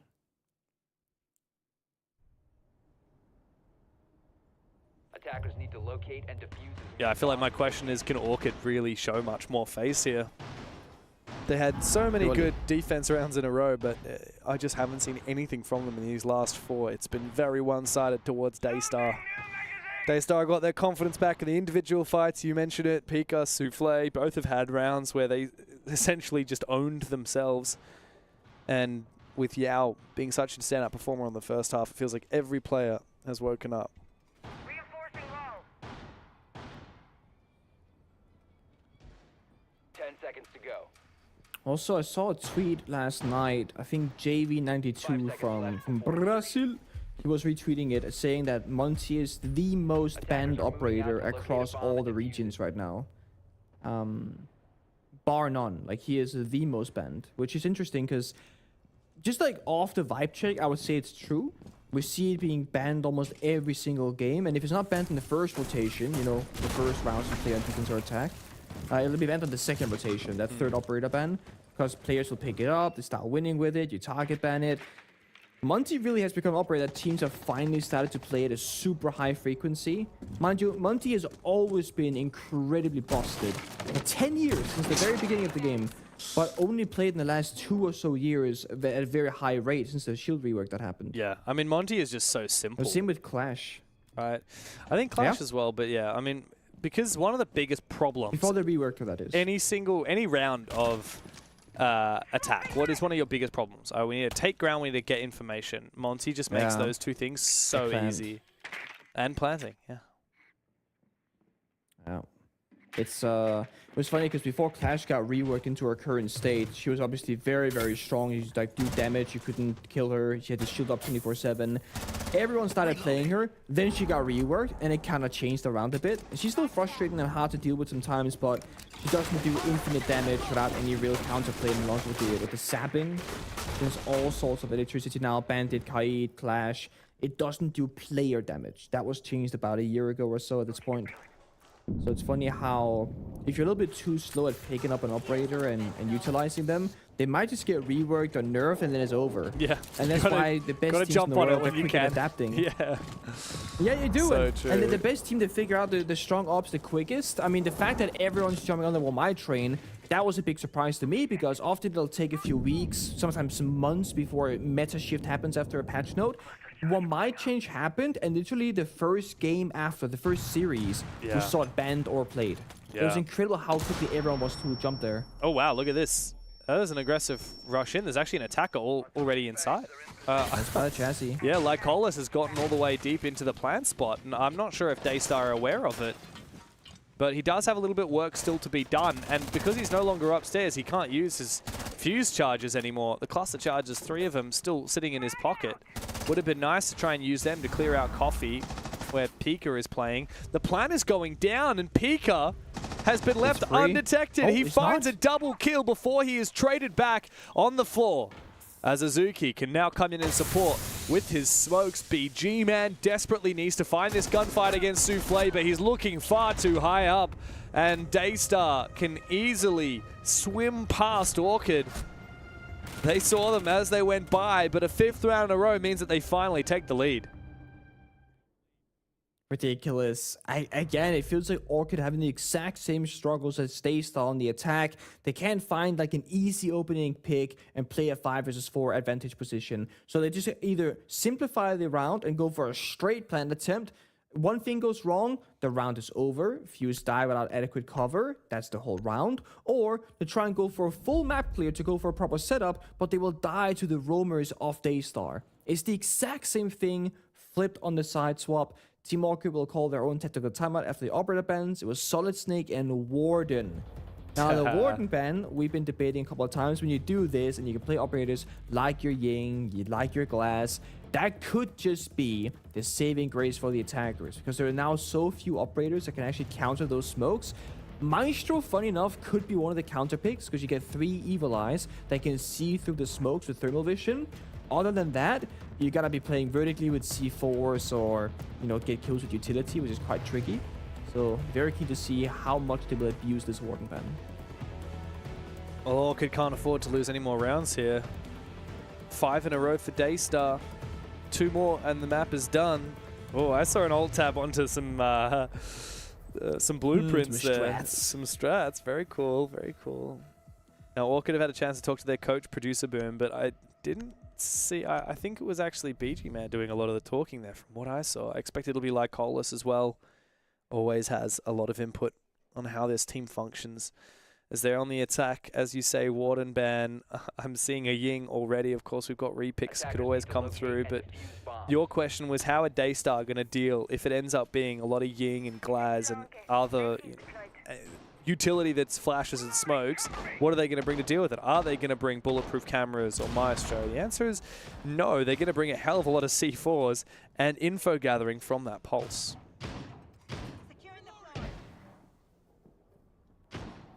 Just waiting for the attack or repicks to go through. There is a Ying, but surely you want to double down with a Glass, right? Would have thought so. Is that it? You get the finger Blackbeard, also good. Even if you just bring the Glaz, and you don't necessarily, like most people who bring Glaz feel like they need to, it's a very old school way of thinking about Siege. You bring all your util, your Ying, your Glaz, your smokes, and you dump them all, and then you force a plan.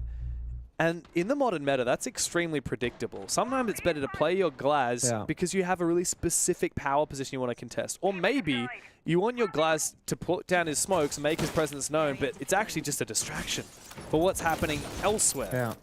I would have liked to have that Glaz even just as a distraction, because when the Warden is banned, that Glaz certainly can make people a little bit scared. It's also not even distraction, but if you make your presence known, because you can either hide the glass so that when the smoke comes out, boom, you get a free kill, or you shoot very early and say, hey guys, we have a glass. Now every single smoke grenade, you have to respect it, because you don't know if it's a glass peeking it or not, but you know glass is in the round. Yeah. So by the fact that you see 5 attackers and go, oh, there's no glass in the lineup, a smoke grenade is just a smoke grenade. There's nothing scary about it. It's just plant cover or line of sight denial. So there's that kind of mental warfare. You can add the extra layer to it. But it's going to be the shield with the finger boost with Exotic on the Ying instead. Again, there's no Warden, no Soul Operator can deal with these Candelas, but getting in the building on Cafe, that's the trickier part. So like Colas, a lot of heavy lifting to do here on the Blackbeard. Yeah, and Azuki can continue feeding info to them using his... Oh, never mind. He's dead. I cast a curse him big time. He decided to jump out using his pulse scanner for info. That's a big risk. Clearly, he didn't know where Crit J was. Or maybe he did. I think he got a little bit of damage off with his shotgun, but not enough. That was arguably the most important operator here for Daystar's defense, the pulse, to gain information about where this plant may be going down. Yeah. Now Orchid are given free reign. Gonna apply a bit more pressure on the remaining defenders now to try and go for a kill. Just seize those gunfights 1v1. And Seal, who is 3 and 4, could win one of them here on the pillar door. Team Orchid are being very patient though. I gotta give them that. They don't want to overstep and lose a player to a silly C4 or a player ratting in a corner. They're watching things, they're droning them, checking them. And because they've spent all their drones at this point, besides this one, I guess, they have like Colas' face check the rest of the Blackbeard on the staircase. What is that? Just a little bit of a wiggle left, right, center. He gets the kill, and all of a sudden, it's a 1v4, 1v3. Yeah, I mean, Souffle can win these. Never put it past him. Dockerby calls about to come on through. He decides not to answer it. He'll take the damage and be forced to keep on moving. I think he's got an inkling of where Peeps was, but he looks the wrong way as he rounds the corner and Crit J shuts him down. Finally, Team Orchid, after losing 5 rounds in a row, get one back. And now they themselves are just 2 away from taking Daystar's map. A little bit surprising that Pulse opts for a jump out. It's one of those, you think it's a freebie, you become the freebie instead. But as you said, James, a very important operator in the Pulse for the information game, for plant denial, is C4 and pocket. There's definitely more that you wanted out of that operator. And it really has been a story of the shields for this one now. Yao, when he was playing the Blackbeard, phenomenal getting the map control. Now like Colas, exact same story. Bit of a back and forth dance. It is funny how we saw the Warden ban and the Ying was like completely ineffective. Like it wasn't about the Ying, it wasn't about the flashes or the smokes. It ended up being about the Blackbeard. But even though, you know, Warden can see through smokes, you're always going to have great guns. Shotgun SMT-12 or that MPX. You have a C4 in pocket usually, or deployable shield. So even if we're not talking about the gadgetry of the Warden itself, you still remove like a very strong operator from the server every single round to come. Yeah, both teams are so good with that Blackbeard. Do wonder if Daystar maybe made a mistake by banning the Snake. Solid Snake's good and all, but Yeah. you know, I never really thought about this, but Solid Snake is kind of like Pulse on attack, really. He is good at getting... Better than that. Yeah, he's better Pulse on attack. Good at getting information, but only in a close range. And we're seeing from both of these teams how good the Pulse can be on Cafe. You also have to make the argument that diminishing return, right? Daystar have already banned the Blitz and the Monty. Do they really spend all their operator bans at targeting 3 different shield operators and still leave the few shield open for like colors? It feels like a... It's hard to argue the worth there. I like that they win for something else, but yeah, if Solid Snake is the right choice or not, I couldn't tell you. Yeah. It's one of those operators that are a bit cheesy because you can be on the rappel outside the building and scan half the map of Cafe. And then you can just be on the piano window and check top floor, rappel down for like 1 or 2 seconds. Now you can check red flank, train, and mining from the exact same position. So you do just get a lot of map control knowledge with that Solid Snake. That's so true. Yeah, I always forget how good Solid Snake is on rappels. Souffle, or rather Seal, gotta be inside. is in a really cheeky spot. Would have been nice to have a Solid Snake to know about his position. I wonder if Peeps might give away that his team is dropping Red Hatch. It's going to be a 1 free, but not a second. Yeah, he gets very greedy, but Yao also re-aggress at the exact same moment to refrag Peeps back. Very much a worthwhile trade here for Daystar. And now Orchid, just when they finally broke Daystar's momentum, get slapped in the face. They even did damage to like Callers on the Blackbeard as well, so it's 2.5 kills at the cost of 1. It's a Mossy. Like, it's purely just passive things in pocket. I mean, he did die with a C4, but let's be honest, it's still gonna be super, super worth it. Exotic with the Ying on the roof, not again having the most amount of impact on the Ying, but doesn't matter. They get the bomb site control, or the side control, but I say it back. So they was hiding above the bomb site, so they don't get that control anyway. He gets 1 more kill, fades away. In a 2v4 now, they got the Ram, they got the BB, they can still go fishing for a couple of kills. But again, planting should not be possible. Especially not in a 2v4. BG Man trying to get as much vert as he possibly can, but Pika is just waiting there with the shotgun.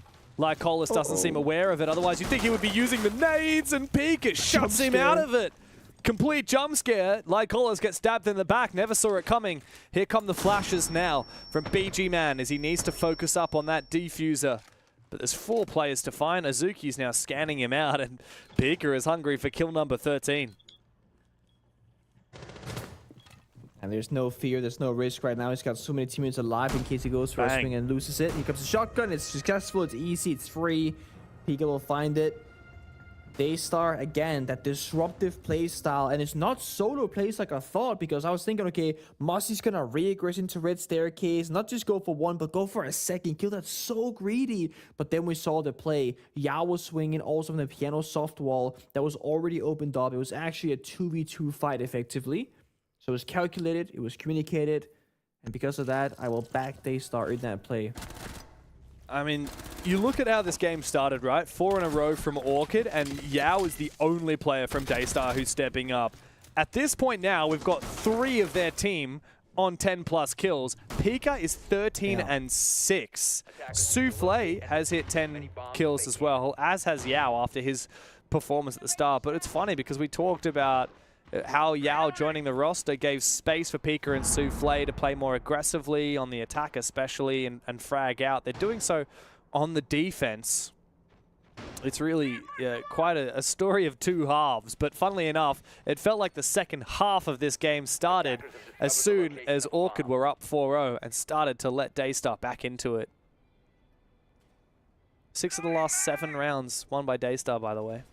6-7. Yep. No, why? I like how Goss avoided that yesterday. He said the 5+1, 6+1. He did a great job at not dealing with you. There is no escape. And now you made him sick. Ah, yeah. You really got the man sick. I feel quite bad for him. But on the flip side, Nick, I feel great. Oh yeah, you feel better now? I mean, I'm still getting there. I'm still a bit sniffly, but yesterday I started feeling a lot better. You don't sound as nasally anymore. Yeah, I feel a lot better than I did. Definitely like hit the eye of the storm on like our 3rd play day this week. And when you have 6 play days in a row, you really need to get over it quickly. Yeah, I woke up this morning and my feet were feeling cold, and I was thinking, oh no, if I get sick now, it's so over. Oh, one benefit of you not being in the studio. Fine. Yeah. But I don't know. I feel like I can usually feel like a day before I get ill that it's coming, it's arriving. But it was a false alarm, thankfully. My body doesn't know what it's feeling anymore. I'm getting old.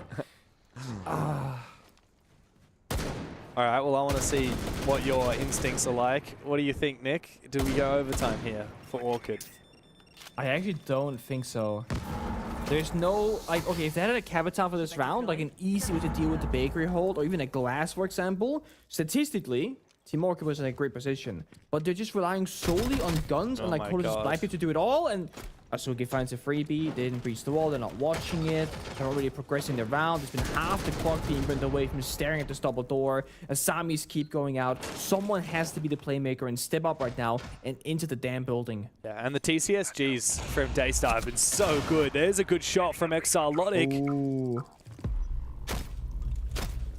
Azuki, though, takes his position very quickly with the TCSG. Yeah. Starts to feel that pressure, but Exarlotic finds a second from the exact same angle. Also, Pika is caught off guard from the top of red stairs. Or could have a way back into it. 4 versus 2 on the attack. 50 seconds, tons of time to play with. How does Souffle and Seal, well, just Souffle, how does he clutch it? Doesn't. They got the red staircase, they got BB in the bottom side, smoking it's going out to shot the plant, and they can Doki call him as well. Actually, they can't, they haven't spotted him. Oh, well. But either way, plant's going down, line scan, Goya's pump, I mean, they just cooked. Yeah, man is gone. That's Orchid pushing us deep. It's overtime. Daystar might have looked like the better team in these last 8 rounds, but Orchid extended their lead at the start on their defense, and it's given them a lifeline here. Into OT we go. And Daystar remain on that defensive side. It's such a shame how that round played out, because like I was saying, Team Orchid didn't have the tools to deal with Daystar and Bakery, but then 2 separate defenders will die trying to shoot at a Blackbeard shield, and then just the attacker boost spotted on the red car outside gets both kills in the exact same way. They could just kind of AFK, the Blackbeard's not a threat, as I said, no capital, no way to force their movement. A little bit overzealous, a little bit too eager to fight. Harambe gets active now with a tactical timeout. Saying, guys, just chill, just relax. I know you guys want to fight them, but sometimes not fighting is also good. You got the opening kill. It feels like both these teams have been really good at getting aggressive, getting in their opponent's faces, especially using that Blackbeard. The Alpha, Daystar, and who is it on Orchid playing the Blackbeard? It's Lycolis. He's played a shield every single round, by the way. 5 Blackbeards and 1 Fuse. Ironically, the Fuse... Oh, no, the Fuse is one of the rounds that didn't work out for them. Blackbeard in the last 3 rounds has been instrumental. Now, Daystar have taken their tactical. Harambe has had a chance to talk to the boys as they go back to a defense round. This time, they decide to go mining. Interesting choice to me. Reading Fireplace was actually the only bomb site that they successfully defended both times. The second time Daystar went back to mining here, Orchid won it.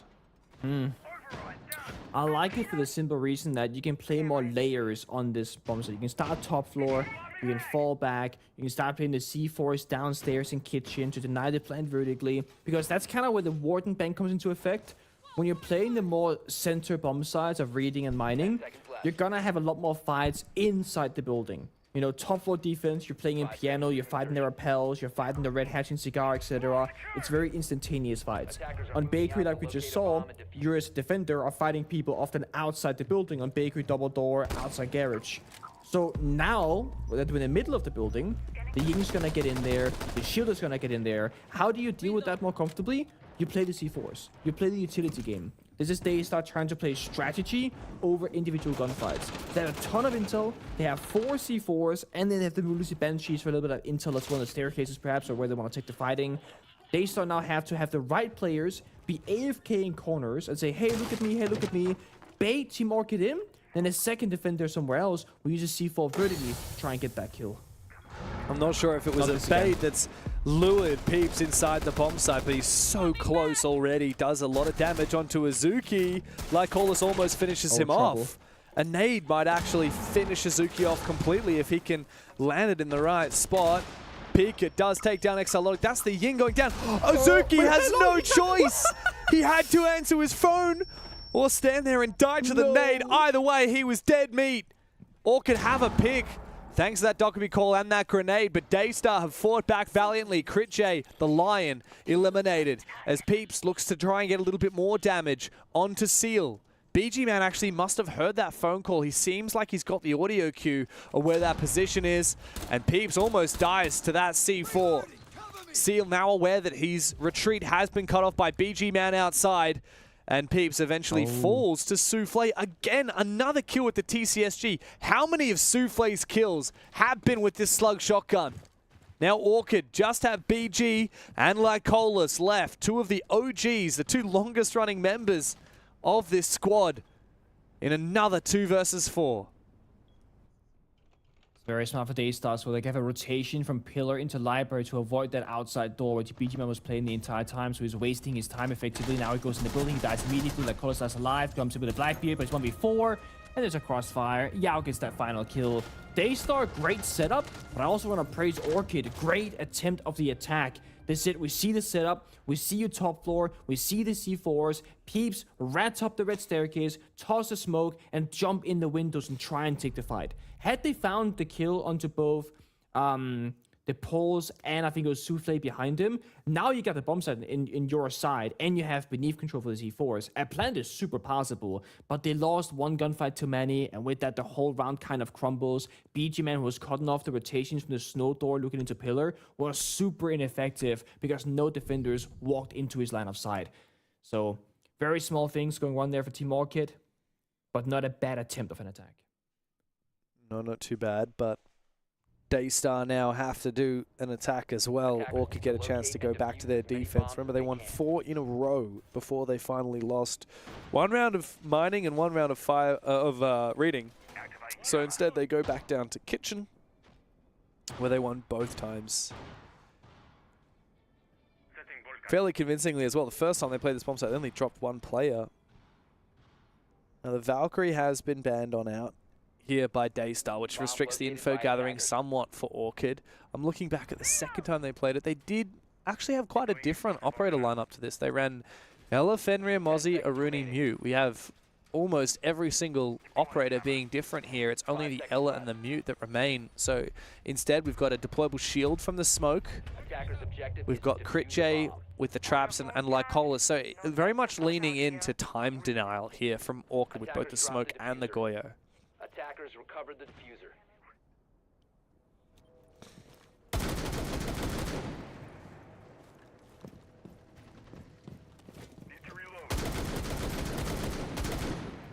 I've done this shot myself before on ranked a couple times. I'm a big fan of it. You can use the aura in a couple different ways here to just kind of limit where the defenders can see in the angles. Often as you go to the single low window, they're droning right down to the right hand side, close off the bottom red double door to jump in and take Baker control from the direct attack. So that door right there you see in the little box.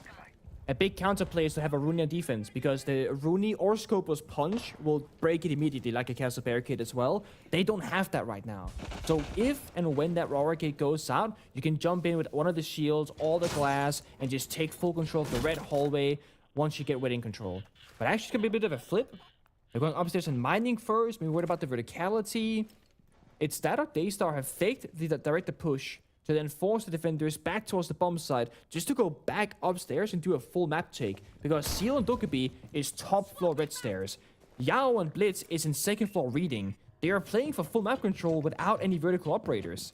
It feels like they're looking for someone here. Yeah, this is weird. There's nobody up here. Very strange call here from Daystar. Fake info maybe? Even if they do take control of the full map, as you said, there are no vertical operators here, so they won't be able to really put the pressure on to Orchid on site.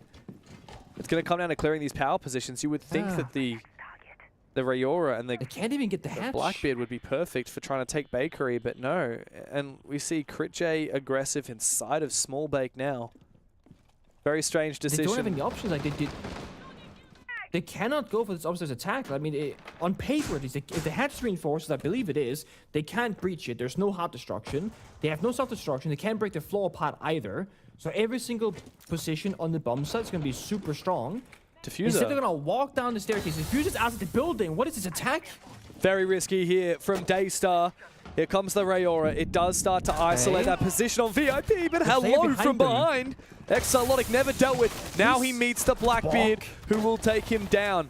One of the shields has fallen, but the other one very much alive and well here for Daystar. But time is ticking away. Souffle on the Glaz has found one kill, but as you say, that defuse is still left on the balcony upstairs, which means Daystar have to go for kills. They could get it. Dogu's jumping out. Wait, he's not gonna take it. Oh, Wait, he's Critchay! on the balcony. They have to go for kills. They indeed do have to go for kills now, and they find Critchay finally trading him back. It's Peeps in the 1v1 against Souffle to try and keep Orchid alive here on Cafe. Souffle doesn't have kit. He has to close the distance. Does he know where the smoke is hiding? 14 kills, looks for number 15. Not going to find it as Peeps simply stays alive. We're going to 15 rounds here as Orchid just barely hold on.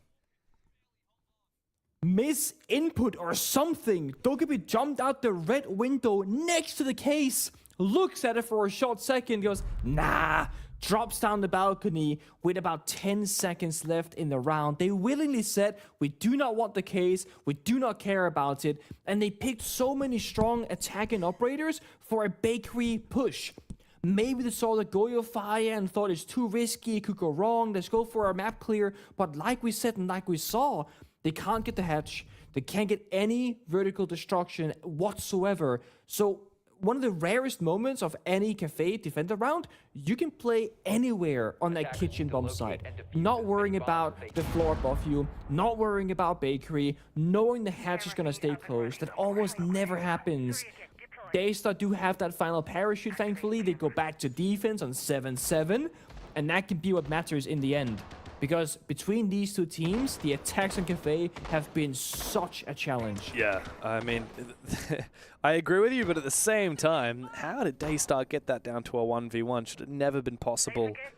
Orchid have to buck the trend and win out on the attacking side now. 10 seconds to go.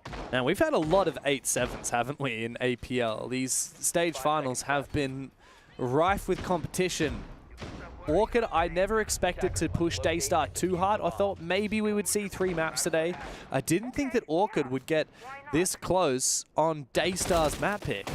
Next up is Chalet and then Clubhouse, should we need it. Chalet is actually where Daystar beat Orchid, Pengu, just 10 days ago in the group stage. And it was quite a dominant 7-4. However, Orchid picked it knowing full well that they lost it to Daystar previously, and I think when a team picks a map against you that you've already beaten them on, I'd always be a little bit scared here for Daystar. I think, you know, I think Orchid will be cooking something for Chalet, so I think Daystar really needs to dig deep here.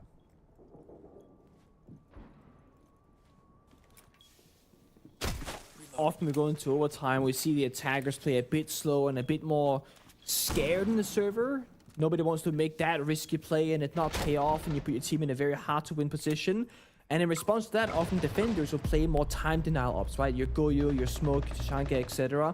Not the case here for Daystar. They've picked fighting characters, right? TCSG on Seal, on the Sentry. They got a DMR and a Rooney for Yao. They can take fights. They got traps for information. Critchay taking a fair bit of damage still, and has been seen going up the white staircase, and he's going to go all the way up, actually. On the top floor. Know about this. They might not be aware he's all the way on the top floor as he tries to go deep. He does find Yao deep inside of Freezer on the bloody bomb site. Risky play here from Daystar to go to the top floor in the very final round of this game. The first time they've decided to take us to this bomb site here on Cafe, and they do it in round 15. There are still players alive here from Orchid on the bomb site. Does Lycolas check the imperative angle? Indeed he does, but the Blackbeard out-dueled by Souffle. We need to see a trade. Critchay happy to oblige. Now 2 players left alive for Daystar. Critchay fires up in the final moment of this game, on this map. He finds 2 huge injury kills, gets bombs under control, calls that roamer downstairs, and that's the problem. Daystar have had Asuki and Pika downstairs the entire time. They're on the window repels, they lock down the white staircase, only one flank is open, but on the flip side, it's BG Man holding that exact flank with diffuser in hand. He has to get off that angle and try to get into the building. Peeps has cut off Pika on the retreat back to the bomb side. All up to Azuki. And while he finds the first one, surely he's not going to be good for all four. That's number 2. Critche decides to swing, take the gamble, and take the map for Team Orchid. My friends, we have a game on our hands. Daystar are being pushed deep here in the lower bracket final.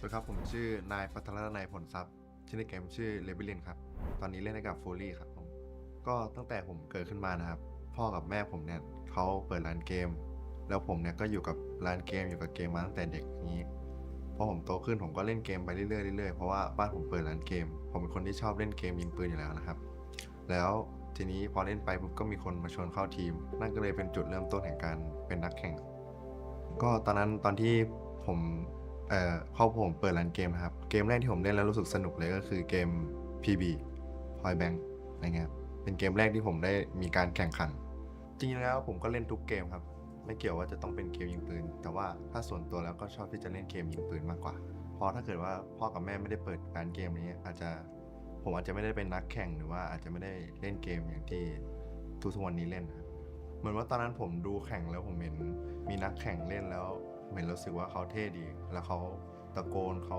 เท่เขาไปแข่งเป็นทีมอะไรอย่างนี้มีชนะมีชูถ้วยทำให้ผมรู้สึกว่าถ้าผมเป็นนักแข่งเนี่ยผมก็คงอยากจะถือถ้วยอยากจะชนะอะไรอย่างนี้บ้างเป็นโมเมนต์ที่ดีก็เวลาที่ผมแข่งแล้วก็รู้สึกสนุกแล้วก็จริงจังไปกับมันส่วนตัวผมเป็นคนชอบตะโกนอยู่แล้วก็เลยเวลาแข่งก็รู้สึกสนุกดีถึงแม้ว่าเวลาแพ้จะเสียใจจะมีร้องไห้บ้างอะไรอย่างนี้แต่ก็สนุกดีที่ได้การเป็นนักแข่งครับก็ถ้าเมื่อก่อนก็จะการแข่งเกมก็อาจจะมีการรายการค่อนข้างเยอะอะไรอย่างนี้แต่ว่าเดี๋ยวนี้ประเทศไทยไม่ค่อนข้างที่จะไม่ค่อยเยอะเหมือนเมื่อก่อนแล้วเมื่อตอนที่ผมเล่นเป็นนักแข่ง CSGO นะครับมีเพื่อนมาชวนให้ผมไปลองเล่นRainbow Six ดูแล้วพอผมไปเล่นแล้วก็รู้สึกว่าสนุกกับมันแล้วก็พอผมเลิกเป็นนักแข่งของ CSGO แล้วก็ไปเล่นกดแรงที่ Rainbow Six แล้วก็มีคนมาชวนเข้าทีมผมก็เลยนั่นก็เป็นจุดเริ่มต้นที่ทำให้ผมได้เริ่มต้นรู้จัก Rainbow Six แน่นอนครับผมก็ยังสนุกกับการแข่งขันของเกมอยู่ถึงแม้ว่าผมจะอายุเยอะขึ้นแต่ก็คิดว่าก็คงจะแข่งเกมไปเรื่อยๆจนกว่าจะรู้สึกว่าไม่ไหวแล้วก็พ่อกับแม่ผมก็คอยซัพพอร์ตอยู่ตลอดไม่ว่าจะยังไงแล้วก็ล่าสุดก็ที่ปารีสก็มีการซื้อตั๋วให้แม่กับป้าไปเชียร์ที่ปารีสผมรู้สึกว่าก็ดีกันที่พ่อกับแม่ซัพพอร์ตก็รู้สึกว่าชีวิตหนึ่งมีครั้งเดียวก็อยากให้พ่อกับแม่เห็นในความสำเร็จของเราที่ได้มาเป็นนักแข่งได้มาแข่งในต่างประเทศอะไรอย่างนี้ถึงแม้จะไม่ชนะแต่ว่าการที่พ่อกับแม่มาดูเราแข่งก็เป็นสิ่งที่ครั้งหนึ่งในชีวิตต้องมีก็ครอบครัวก็รู้สึกดีถึงแม้ที่ผมเป็นนักแข่งแล้วพอผมชนะได้ไปแข่งนี้เขาก็รู้สึกว่าดีใจจริงที่มีลูกไปนำชื่อเสียงให้กับพ่อกับแม่อะไรอย่างเงี้ยก็ขอบคุณพ่อกับแม่นะครับที่คอยดูตามเชียร์รวมถึงป้านะครับก็ทุกๆคนที่เชียร์ผมก็จะทำให้เต็มที่ทุกๆปีจนกว่าจะเลิกแข่งจะทำให้พ่อกับแม่เพียงนั้นนะครับรักพ่อกับแม่ครับ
You know, Michael, as a great man once said, if there was an animal, a spiritual animal that Team Orc could embody, it would be the Lions. And after that kind of matchup, What? No. What? No. We didn't take it. We didn't put it on the set. No. We didn't put it on the set. I promise. I promise we didn't put it on the set.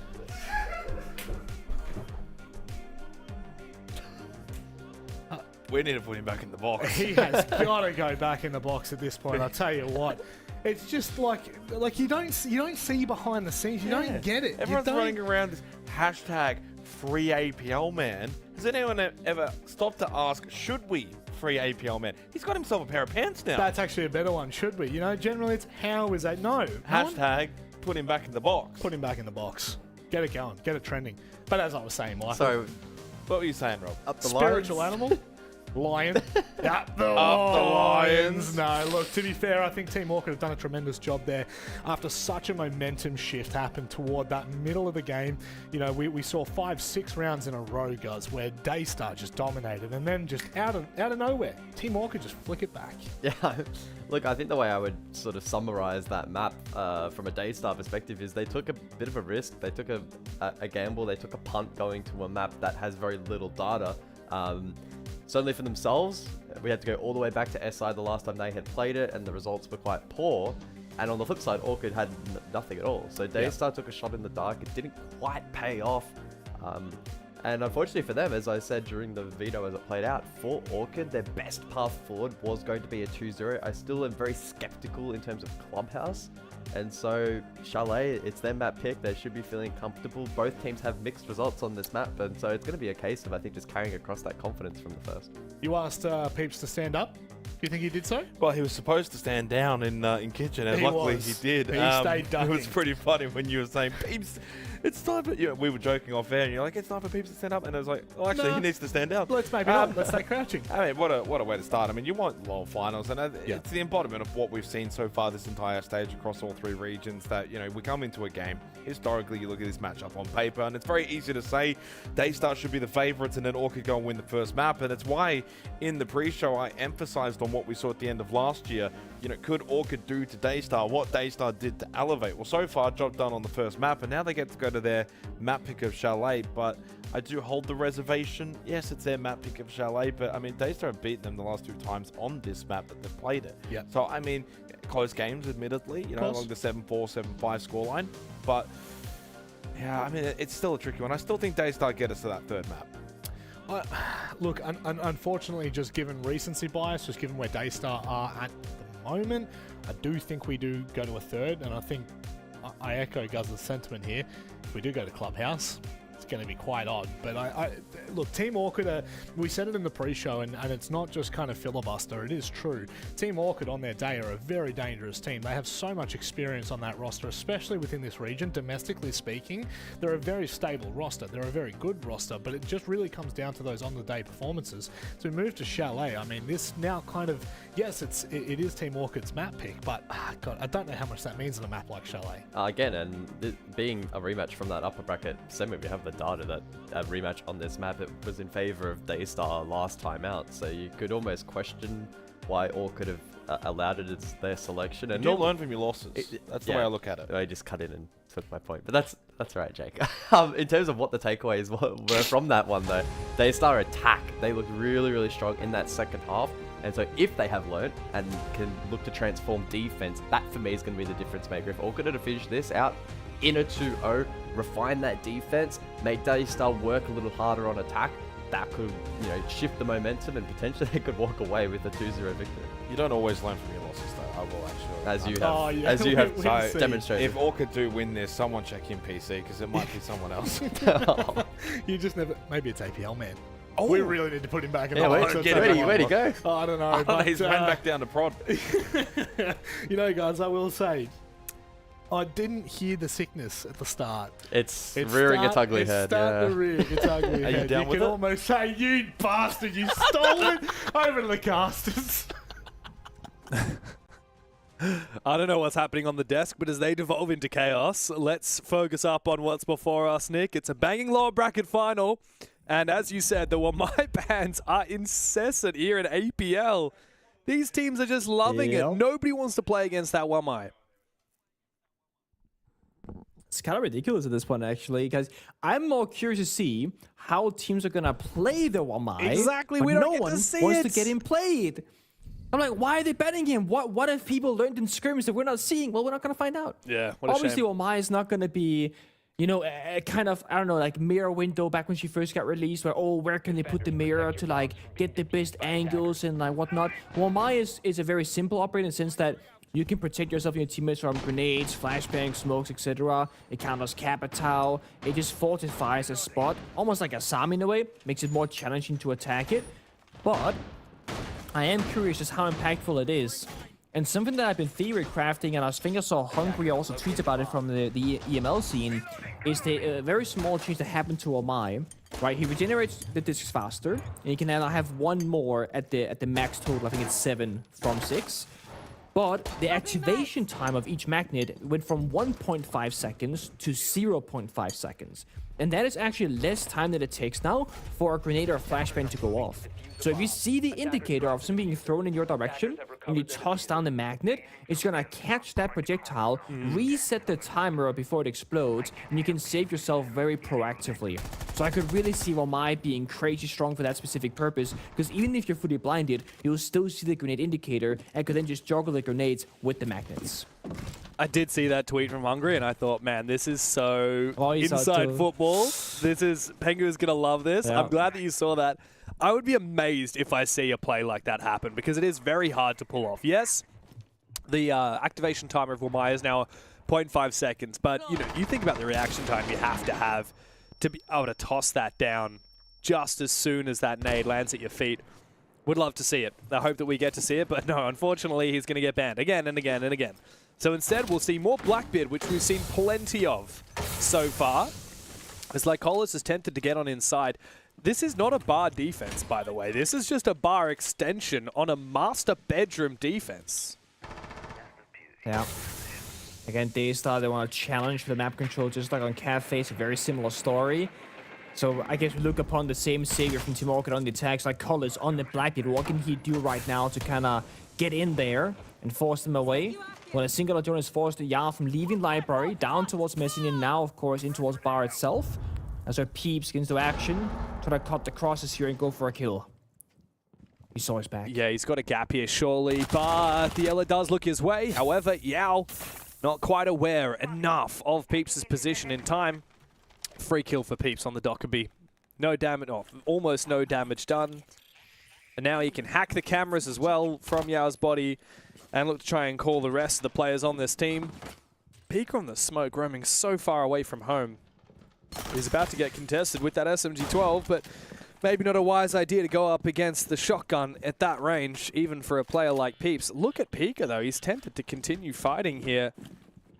Orchid, consider hunting him down for a brief moment. I really feel like they need to just take that information and run with it. The smoke is offside. Let's start putting some pressure on everybody who's up on Master. And the reason why P gets no hurt to get back is because he has no toxic babes left. He is just a gun for hire. He's not a plant denial operator any longer. Then it means that the bomb site is super vulnerable. If Orchid can get there in time, they have the advantage, but the timer is against him. 25 seconds. 2 defenders below, by the way. Oh, no. One dining. And Pika flanking. Gets that first pick. That's the Blackbeard off the board. That can change everything. Yeah. Who's going to make that first push? Maybe Exolotic? No. He goes down on sets as well. Yeah, this is so scary now for Orchid. They had every chance to win this round, but now they have to rely on heroics from players like Peeps and BG, man. Both of them find kills. Souffle on the bomb site with the Scorpion is helping out. But guess who's down below? It's Seal. He's done enough damage. He just needs to finish off Critche. And it turns out it's the player on the bomb site that gets aggro and does so himself. Daystar on their defense find the first round. Very good job there, playing the different win conditions. And yeah, Pika roaming on the smoke, having no toxic babes left, ends up winning them the round low-key by taking down the Blackbeard. It's a very, very big thing that I've been seeing more and more from Daystar, understanding what player should be making what kind of play. Solus could easily have been the one flanking and playing aggressively, but that wasn't the case. Solus was playing and waiting inside a kitchen dining the entire round, saying, hey, I recognize 40 seconds, 30 seconds. This could become one of those 0-second plant and now rounds. That's going to be how I win. Pika, who has no smokiness left, he's just a gun. He can make the aggressive play instead. And then the defenders who was playing by the bomb side, they were just tucked away in corners, proning on the ground, trying to just stay alive for as long as possible.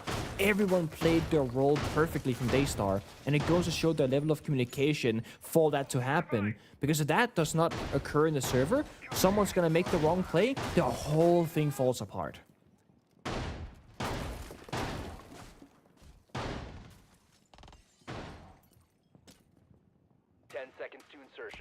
We know that Daystar beat Orchid on Chalet in the regular season group stage. So Orchid took a little bit of a gamble. They made a bit of a statement by trying to take Daystar back to this map. Trying to get the stats from that game. Recent matches, Daystar versus Orchid, Chalet 7-4. Oh, sorry, this was actually in the upper bracket. I forgot about that. It wasn't in the group stage. Hang on. Nice shot there, Lycolis. Pika, always a little bit of a tough one to take down. Device ready. Early shot from him. I'm looking back at when these teams played it last time. Daystar went 4 rounds out of 5 on their attacking side after a 3-3 defensive half. That would be very terrifying. So I feel like Orchid, you know, they can't afford to just sit back and say, okay, 3 rounds on this attack is enough. Because when we switch sides at the end of the half, Daystar are terrifying once they themselves get on that attack side. So we got a bit of a roaming clash game right now, just holding library control. There's so much time here for Orchid to just work down all the angles, and they got good operators for this round as well. Whether it's going to be the Aura closing off the lines of sight, or the DMRs going into action, the Solid Snake for the intel gathering. There are many different things they can use right now to pick up this round. The swing gets punished there. Yao oversteps. And that is Daystar feeling a bit desperate in the server, but every single member falling in these individual fights, the players behind them are going to feel even more desperate. Seal is victorious though, so effectively a 1-for-1 trade. But Suki in a bit of trouble there on the main stairs. Yeah, I don't love that. I'm a little bit scared though. Look at this play from Lycolis. He's trying to take the fight against the Clash. In the end, the air jab knocks him back. Critche able to trade after Lycolis will fall. Leaves it all up to Souffle now. 3 gas babes in pocket, but he's all alone on the blue stairs. Orchid have so much time. They just need to sit back and wait. Let BG Man drone him up.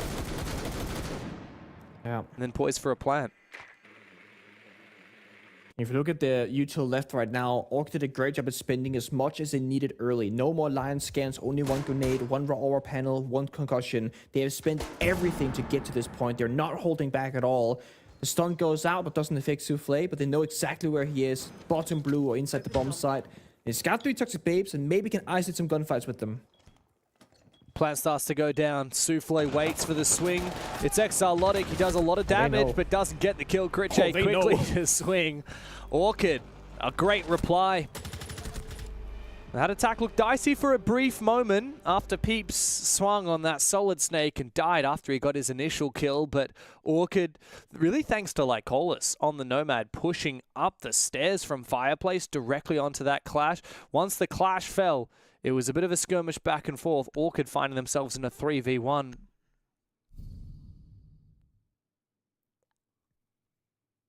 Just the confidence to go for it. Mind you, they didn't really have information if the Clash was completely alone or somebody was maybe playing deep library and maybe playing inside a deep blue staircase. But that's where the Aurora comes into play. You can close off some of those doors and you get a couple of seconds of freedom before the defenders can open them back up. We see the replay right here. I mean, getting opening pick on Chalet is always going to be a huge moment. And when you get 2 of them like this, it almost certainly gets you the round.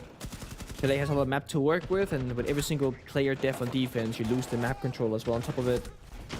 In that final 3v1, perfectly played crossfire, pre-fire, and a plant in a very safe position. Looking back at the last time these teams met on Chalet, there were 2 rounds actually where Orchid got the opening pick on their attack and Daystar still won the round. Now we already saw that happen in the first round of this game. Peeps got the opening kill onto Yao, and then Daystar still managed to win the round, 4v5. Daystar actually surprisingly good at winning 4v5s on Chalet, because yeah, you would think it'd be extra difficult. This map involves so much on extending, playing power positions, and trying to fight for numbers exchanges. Like, how on earth the Daystar continue to win from 4v5s? Beats me.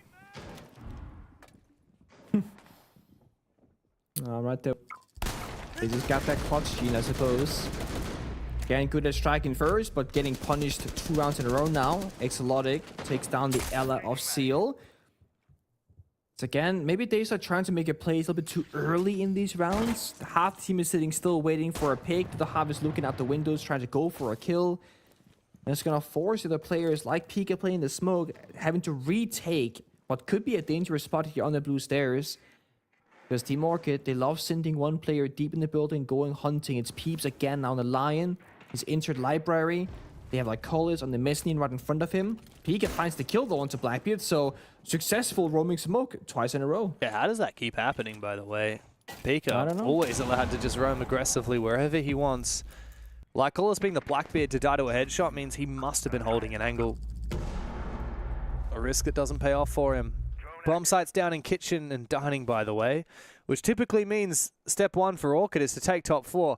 But look at Souffle's position. Very unusual. And because that door was not opened up at the start of the round, he felt like he had that freedom to play deep inside of Fireplace. As you say, a rat, but a rat with a kill. That's the issue when you lose out the shield player. They're so reliant for the Blackbeard to get that information. They spend so many drones in the prep phase, losing them. Great shot from Crit J. Gives them a bit of pressure towards that bomb site, maybe forcing back more players from the top floor hold. It's Pika who's back in kitchen, Asuki and Yao on the top floor trying to hold on for as long as possible. They're playing far back. They're not playing in office and master bedroom, they're playing bathroom and in their closet rotate. So it does feel like Daystar's win con right now is peeling back the layers, again, utilizing the clock to work in their favor. They don't want to take any more fights. It's about just letting Team Orchid try and go for a plan and kind of bait them in a little bit. 3v3 is always an awkward spot to try and plant. They need to try and get that info, bait out that time. Oh, that is so poorly timed there from BG, man. However, with Crit J finding that kill onto Pika, or at least the down, it might be enough. Azuki's still upstairs, but he's fallen. It's all up to Yao now inside of West Main. 2v1 here for Orchid with Pika on the floor. Orchid just need to be patient here. They don't need to try and force the issue, but they do look for a plant and the cover. Orchid find a second round in a row on the attacking side. Very well played there in the 2 versus 3. So they knew that they downed the smoking side of kitchen and they had no toxic babes. So I didn't worry about him getting revived necessarily. Dad's watching. Was that dad appearance? Dad's got to put a shirt on if we want to show his broadcast. Oh man, is it one of those player jump scares where like your parent walks in, you're like, no, I'm on camera, no, go away. We got BG man, then we got BG know what's happening dad. in the background. I think it was Exolotic had somebody cleaning with a broom behind him in a previous play day as well when we saw the player cam. Damn, good for him. Tactical timeout now for Daystar.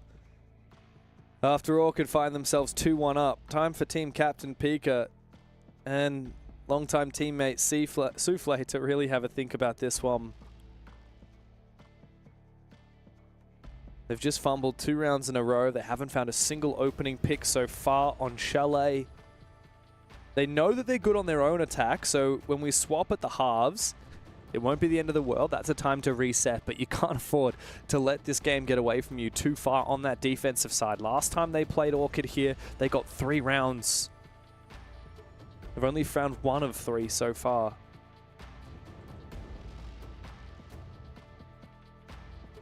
Can you call him Souffle? My boy Souffle. I misspoke, please. Well, you want me to really teach you how to... It's Azakai, Souffle, Souffle, it's Yayo, Sal, and who did I miss? I missed Paikenzu. Okay. There you go. I like that. That's my new pronunciation. That would be a challenge. You know, sometimes you cast a player and maybe they're new to the scene or they play in like, I don't know, in a different region that you don't typically watch and maybe they don't speak English. And we just kind of assume how you say their name, like how we would do it. And then you learn years after it's not like that at all. If you were to be fully accurate, no. So a good example, right? Oh, I know what you're going to say. Scyther. Yes, Scyther, who played for Team Empire, it's Scooter. I'm like, Russian there's no way after like pronunciation. 5 years we're going to use the Russian way of saying it and say Scooter because fans are going to go, who the hell is Scooter? Like, Well, who is named Scooter in the server? Do you remember that old Weibo player, Ape? Obviously, his name is APE, Yeah. which spells, hey, very different word. But it's not at all how it's meant to be pronounced. He's not named after the animal. He's named after Ape, which is an Indonesian slang word. So that's, I guess it's I didn't on know us. that when I first started casting. Yeah. When I was told, I was casting with Intero back then. And I go, Abe is going for the jump out. It's like, no, Nick, it's Ape. I'm like, oh, my bad. Yep. It's one of those. Yeah, we've had a few back you in the time. learn. My funniest time was when I first casted Scars, and there's a guy whose name is WQS01. Yeah. And I'm like, what the hell am I meant to say here? Turns out it's Washui. All right, the Japanese really... And there's like 3 crazy names on that team as well. Look, first opening kill for Daystar. Hallelujah. The tactical timeout worked. And a second maybe, but Ooh, never mind. Mind, yeah. Could have been. Good watch there from Crit J. He's been very sharp today. Crit J being the sole hero to actually take that map on 7-7 on Cafe. Oh, yeah. Now he's 4-0. Clutched up when it mattered. Now he's delivering on the Zoph. Wow. Oh. Shot through the wall there from Lycolis. Yeah. A little bit overextended. Skopos says time to get out of there. Bar defense here. Oh, you better check this next corner, though. Better check this next corner. Oh, no. Oh, it's a shell. Okay. It's just the shell. I got scared. Yeah, I thought it was a real player as well. They do take down the shell. I think Peeps is running back to get a flashbang or a grenade there from the trophy stairs. Oh, looking to take top floor. Aura tech right now. Closing off the door towards the short hallway. And they can actually just walk in the fireplace double door maybe and take an easier fight later in this round. Not yet. They're not ready for it. But it's just a way of using Aura to give you less angles to worry about. But maybe a distraction game. They're going to be attacking top floor instead with the grenades. Could be a jump in here. Yeah, indeed it is here from Lycolis. He finds the shield, takes the gunfight and gets him. Immediately finishes him off as well, but he's about to get swung from behind him. There's a player on the mezzanine and a player inside library. Azuki caught in a real awkward spot. He's got to decide how to play this. Is he trying to impact into office and re-aggress? He's got to worry about Crit J as well. I like the way that Orchid is slowing this down, but they can't afford to do so for much longer. 15 seconds, Azuki gets aggressive, finds one, retakes into office. Goodbye to Crit J. Lycolis upstairs, trying to recompose, but Azuki's gone massive. Huge round upstairs on the top floor as Lycolis desperately goes inside the bomb site. 1 kill, but not a second. Daystar recompose, and they tie up the scoreboard. Very big hero play there. We saw him kind of thinking, do I impact the window? Do I impact the wall? What do I do? When do I do it? But perfect timing, can run back into office, use the holes that the attackers made with their DMRs against him and get a couple of kills towards top blue and just kind of stall out the push. I will say, like, Colas and the Blackbeard has been instrumental in so many of these rounds. He's really getting the rounds going, just jumping in with a grenade. Also good utilization of it. He jumps in the window to top blue, and instead of just, like, you know, fighting the guy behind the deployable shield, the Thorn, he tosses a grenade behind them. So if the Thorn were to run away, the grenade will more or less get the kill. If they stick around and go for a fight, well, now Blackbeard is in close proximity, can use the gadget, go for a bonk, and then get a confirmed kill afterwards. So it's very good train of thought there from Lycolis. The fact that Blackbeard has gone unbanned for the second map in a row is very surprising. But then we go back to Daystar's up bans, right? It's going to be the Monty, the Blitz, the Grim. You're not going to ban triple shields. Again, diminishing return, probably not worth it. But it does feel like Lycolis has been so good with this operator, and it has not been answered.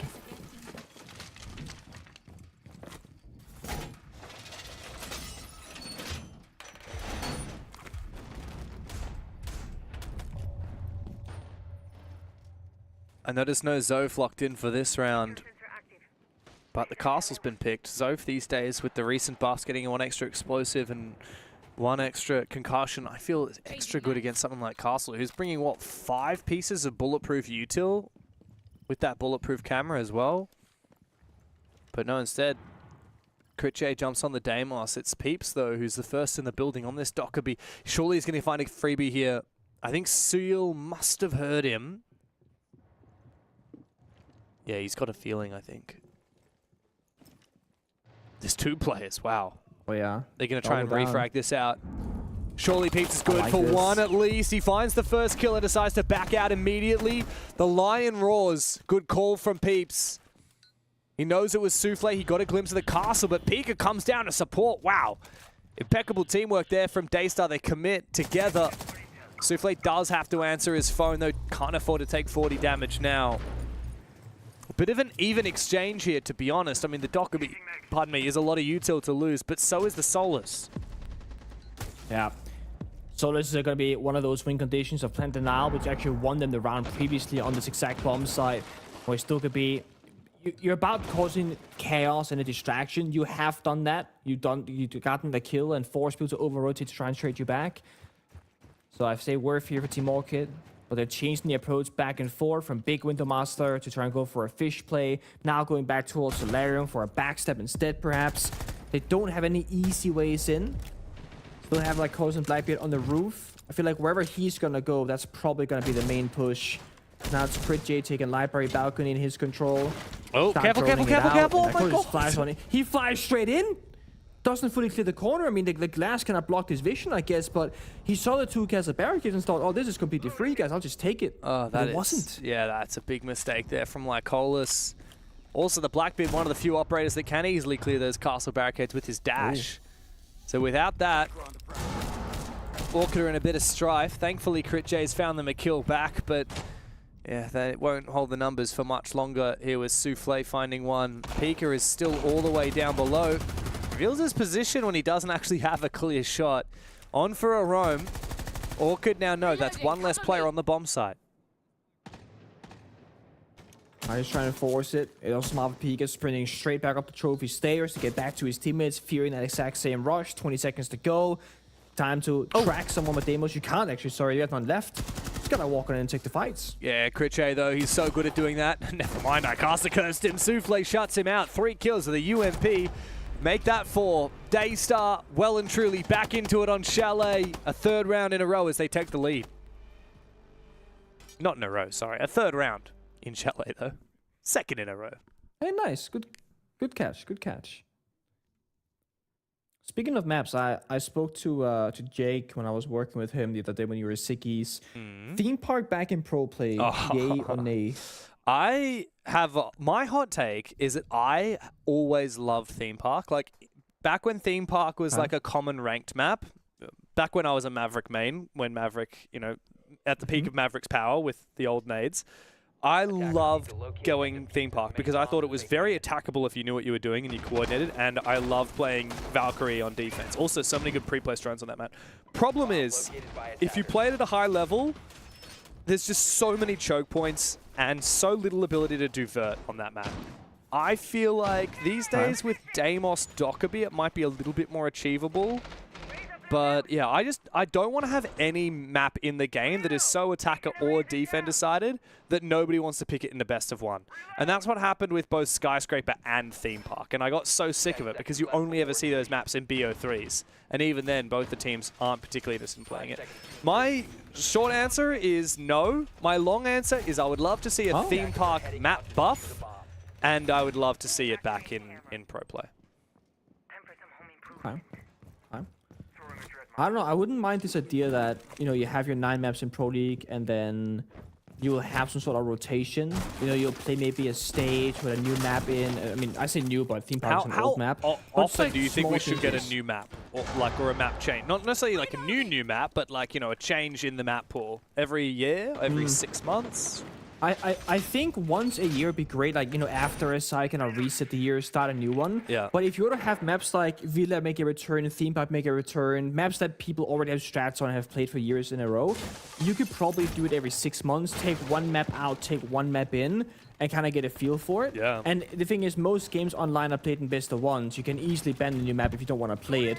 It's only going to be a bit of a drafting issue for the map video in a best of 3 environment. All right, here we go. How about this? Because I think Fortress came in. Every year after 6 Invitational, one new map, as in hasn't been in Pro League before, like your Fortress or your Calypso. And then every 6 months, halfway through the year, after EWC, we get one old map coming in. So that's 2... To replace another old map. Yeah, so 2 changes per year. I would be down. I think we got to the point where we played the same maps for a long time. We know all the angles, like this one right here. Very Feed nice. angle successful for Soufflé. Finds Peeps has been that spearhead for Team Orchid. But it's another round where the attackers are not playing out the Blackbeard as much as before because he's solo clearing top floor and Ivy. Trying to take piano control perhaps, and this while Peeps is pushing the bomb side. It's such an imperative round for Orchid as well. Like we talked about last time these teams met in the server, it was 3 rounds apiece when Orchid were on defense, and then as soon as Daystar, when Orchid were on attack, and then as soon as Daystar switched onto the attacking side, Daystar won 4 out of the next 5 rounds. Orchid cannot afford to let Daystar come away from this half with a 4. They need to go big right now before we finish up on this half. There's a barricade finally dealt with to open up that bathroom angle to allow Lycolis in. There are less crossfires to watch his position. Now Orchid, they have the top floor control that they need to go for a plant downstairs. The issue is, who do you leave as a sole player above fighting 3 separate defenders? Oh, hello there! That's a castle! Yeah, but BG Man further back finds his. Looking for a second now is Critche. He sees the down player. Lycolis is on the floor, however, on that Blackbeard, BG Man forcing down that plant. Azuki, no, the plant denied! Where did Pika come from? BG Man is out of it, it's all up to Exarlotic now. He's got 1 player on the floor, but 2 players still to find. He can't afford to go back and spend time picking up Lycolis unless he pulls off some magic here. It's gonna be Daystar finding a 4th round, and that was a team kill from Critche onto Lycolis. It's a disaster for Orchid at the end of the half. Yeah, once again, we're having that same conversation we did before when we were like, you know, all good and well, and then teams just tend to flick it on. And I feel as though right now, that I couldn't agree more with. I couldn't remember who said it, either Dev or Pengu, but guys, that desperately needed to finish 3-3. Yeah, I think it was Dev in reference to the last matchup, and it links into the point that I kind of made before we headed into the map, which is that Orchid will need to be really strong defensively in comparison to that last performance. And whilst that point isn't necessarily relevant to the first half, it will be for the next 6 rounds. And a round going one way or the other can make a significant difference and have big influence. So yeah, credit to Daystar being able to fight back defensively, looking really strong across the board. Some of their hard hitters were locking in, and it was Jakey. and it was similar momentum to the last map, in fact, where Orchid got off to actually quite a strong start. They found rounds 2, 3, and the Daystar were able to lock back in and readjust. As you can tell, our camera operator decided to walk back in the room. He's back. Oh no. Prod's got my back, unfortunate mate. I feel like it's a missed opportunity kind of half for Orchid. That's the way I look at it. 3-3 probably would have been about right. 3-3 is maybe what it should have been. Yeah. And it's not. And so it's going to leave a big hole now going into that second half, as James was alluding to last time that they played on this map. Not a very good defensive half for Orchid, or, you know, really good attacking half for Daystar. However you want to frame it, it's irrelevant because it ends up with the same end product, which is now likely Daystar should go on, do some good things in the second half, and we do get the clubhouse. I will say, again, good positives. Winning a lot of the opening duels. Solotic having a very good performance for the first probably couple of rounds of that again. So in terms of the overall series, you kind of look at the numbers. Solotic at 15 kills, Peeps 15, Critche 17. Yeah. So I posed in the pre-match, I said, who's going to go with those two? Well, Solotic's the one that stepped up. BG Man actually only 6 kills, guys. He's usually the one that's probably with those two. So he's got to get to a better level. Soufflé, obviously doing his thing, 22 kills. That's Pika with 18. And then, in fact, all 5 members for Daystar above 12. Yeah. So you're getting a really good spread performance. Overall, Daystar's been the better of the 2 teams across this series. But as we peel back the curtain, Orchid are missing an opportunity to, you know, actually win this series. They could do it, even though they haven't been the better of the 2 teams. Not in this map. Certainly so. But it is time for them to lock in. They've got a good opportunity here to close this out in 2. As we said, this goes to Clubhouse and it gets a little bit more dicey. I think the pendulum will swing way too heavily back into Daystar's favour. But speaking of pendulums, how about we go from the desk to the casters? Thank you very much, Mr. Monday. Now on to Tuesday. How you doing, Nick? Skibbity. Doing pretty good, actually. I'm a little bit distracted, I'm not gonna lie to you. my family just rocked up out of nowhere. Your family just arrived at your house. So every time we get like a minute break, I'm like running outside to like I'm working from my living room, right? Don't your family live on the other side of the recently. country? Not trying to dox you or anything. Yeah. I mean, I knew my brother was arriving because he said a nutrition's gonna try and help me fix up my office and whatnot. But then my mom joined along, so I'm like, okay, now my mom is here. Like, what am I gonna do? So I'm running back and forth trying to figure out that everyone knows what's happening while I'm also here. But now I think we can log in for a little bit. Can we get your brother on the mic at some point? Do you think anyone will be able to tell that it's your brother? No. They will I mean, be able if to somebody's tell. watched like the okay. If people have watched the, you mean, wait, when you say people, do you mean the production people? I think that people back do you mean home the fans? will hear your brother's voice and immediately know that it's not you. Also, in that case, your brother is a very quietly spoken man, whereas you're a bundle Very. of fun. Okay. That's not how I describe myself, but I'll take a bundle of fun to do that. I'm not sure how I would describe myself these days, actually. I haven't thought about that in a while. Maybe it's time to do some reflection, get the notebook out. Becoming more Australian by the day is how I'd say it. That's not a bad thing. We'll take that. Peeps, though, this has been a bit of a struggle. Now 2 rounds in a row. It was Ash in the previous trying to make the play, and now Solus in a similar fashion goes down. A little bit too early, playing an important operator. And Orchid also, I think worth noting, they target banned the Dokkaby. They did not want to deal with those calls happening throughout this half. Same with the Monty, but that's no surprise at all. Omai will never get seen ever again, by the way. It's perma-banned since the patch. It's incredible. And Thorns, like the last 2 like buff defenders, right? Yeah. They've both been target banned away. I'm all about the Thorn ban, though. You know my hatred for that operator. Yep. Oh, see you later, BG, we man. swing that? Yeah, wow. Shut out of it as well. What an angle there from Azuki on the Zafir. Speaking about buffed attackers, one of my faves.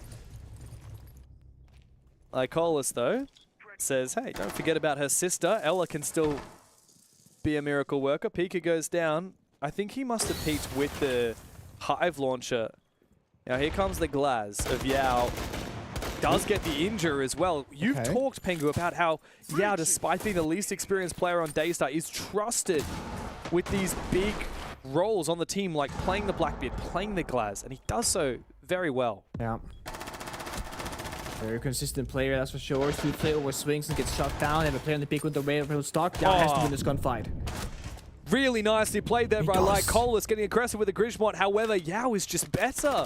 Brings out the Bearing 9 in close range. And now Critjay can't go back inside because he's being tracked by Souffle. Detected outside, trying to bait out shots. Doesn't know for sure that Yao is right on the other side and waiting for him to enter. Jesus. Another round for Daystar. Another one on the back of the new kid. And they find their 5th, only 2 rounds away from sending us to Clubhouse. What a way to play that. Demo's trying to play here on the outside balcony. He cannot jump back in the window because vertically you'll die to Demo's tracker. But he also can't walk back in the bomb side door because Yao is waiting for him. But you're right. Yao literally was the hero. Once again, they trust him with the roll of the glass, which is going to be, you know, the plant cover, the kind of entry, utilizing the smokes. But it's all down to him. His teammates are dying all around his area. He has to take the fight in bathroom. He's victorious. He has to win the final gunfight as well because his teammate, the Deimos of Seal, was downstairs. He is the rookie. He's the newest addition to this roster. And on Chalet, he has probably one of the most challenging roles. And we asked Harambe about it in a winner's interview in the previous playday. And they just said, yeah, you know, Yao likes to play his operators. He's a good player. We trust him with it. It was a very kind of relaxed way of thinking about it, because I was worried that Yao might crumble under that pressure. But just like on Cafe, you give this guy an important role and he will do his very, very best every single time and usually get the right result. 5 seconds left. Look, you can't fault a player like that. He's slotted in very well. But despite that, I still can't deny that I was really expecting Daystar to have an easier go of it today. Yeah, Chalet's looking great. I think Orchid maybe got a bit of ahead of themselves picking this map after losing it in the upper bracket to Daystar, maybe thinking perhaps that they were a bit more on the ball than they were. But look, I didn't think Daystar would lose Cafe. And now that they have, I mean, they've been forced to go a little bit harder. throughout the rest of the series. They're looking good on Chalet. Of course, if we go to Clubhouse, on paper, it's anyone's game.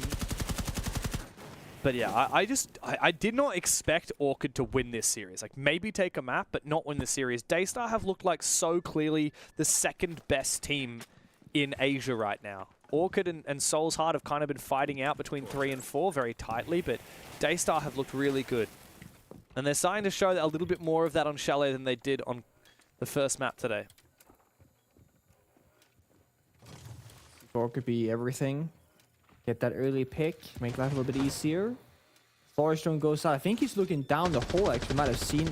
I don't know what he was doing there. He's dancing back and forth. 2-bar freeze goes out. That might actually cause a bit of an issue with the C4, depending on the exact radius. The timing is everything here for Light Colors, and he's very patient. Wait, what? His teammate died behind him. Yeah, I don't know what happened there. Souffle is snuck staircase so gap deep. find from a Capital. Yeah. Snuck really far. That Nitro cell must have been read somehow. Daystar seemed aware of it. Orchid are really confused, I think. I mean, we've lost control so deep towards the bomb site. However, finally they've managed to hunt down Souffle. I don't know whether they got aggressive or whether Souffle maybe tried to make a little bit too much of a play, but both him and Seal will fall, which kind of puts Daystar back on the back foot, doesn't it? 3v4. Yeah, now Boots are in the building here. We've got control of, I was going to say mezzanine, but no, apparently not, because Peeps is there lying in wait. Now, a proper retake, a fall back into sight, consolidating their numbers. Daystar have control of above the bomb site, but they are severely outnumbered. Time to go fishing. All Team Orchid have to do is just play hide and seek. Don't expose yourself to a long angle or a hatch. Burn down that timer. They're playing in stock Flank and they're playing time. by the bar. And they're flanking at the same time from Crit J. This guy can never sit still. They see the barrel as well. They can't do anything about it. And missed his shot as well. Azuki had a chance. Still on for a flank. Crit J bides his time, eventually does. And BG man on the bomb side jumps up to find a round for Team Orchid. Much needed one after 4 in a row from Daystar. Orchid finally get back into it. Still trailing behind by 2 rounds, however. Could become a bit of a marathon. Do you feel like it could? I'm a little bit like thinking about Weibo, right? The game after this. If you're sitting as Weibo watching this game right now, both on Cafe and Chalet, I feel like this would be a very hard match to prepare for with the external analysis. Yeah. You know, when you look at how these rounds are playing out, there's a Capital basement, walk up a blue staircase, getting an opening kill. That's just a gap that the defenders have that Weibo probably wouldn't have. We're not seeing them go for a 3-2-1 execute, where the fire is going, where the main push is happening. A lot of these rounds is, for example, you know, Peeps dying 2 times in a row, making a very aggressive solo play, and then that goes punished. It's a 5v4 with the attackers, and it changes how the round is going to play out. So if you're Weibo, obviously they are expected to be the best team in the region. They're expected to qualify for the EWC from Asia. But I think you just look internally. You look at what you want to do, what your game plan is going to be, because I don't think a lot is going to apply from this game from either team going into that grand final. And it is going to give the winner of this game not an advantage, but it's going to put them in a stronger position because of it, you can argue. I think the win, obviously, we can't string this any other way. Like, Weibo is the dragon. They are the obvious kings of Asia. Neither of these teams have beaten them ever since Weibo became Weibo, since the Bleed days. But that does also come with a lot of added pressure. Weibo have been able to live up to that pressure a lot of the time when it comes to playing domestically here in Asia, but they weren't able to muster up that pressure when it came to playing against their APAC rivals in EP in Salt Lake City, which is why Weibo find themselves in this position. Look, today, yes, Weibo go up against the winner of this match for a spot at EWC. And yes, we expect Weibo to win that 2-0. But Weibo have all this expectation on their shoulders. And for the first time, Pengu, they don't have a second chance. Every other time Weibo have qualified for an international event, like pretty much every single time, there's been that lower bracket ability. In the grand final today, there isn't that whatsoever. They'll be facing a warmed-up opponent with no parachute.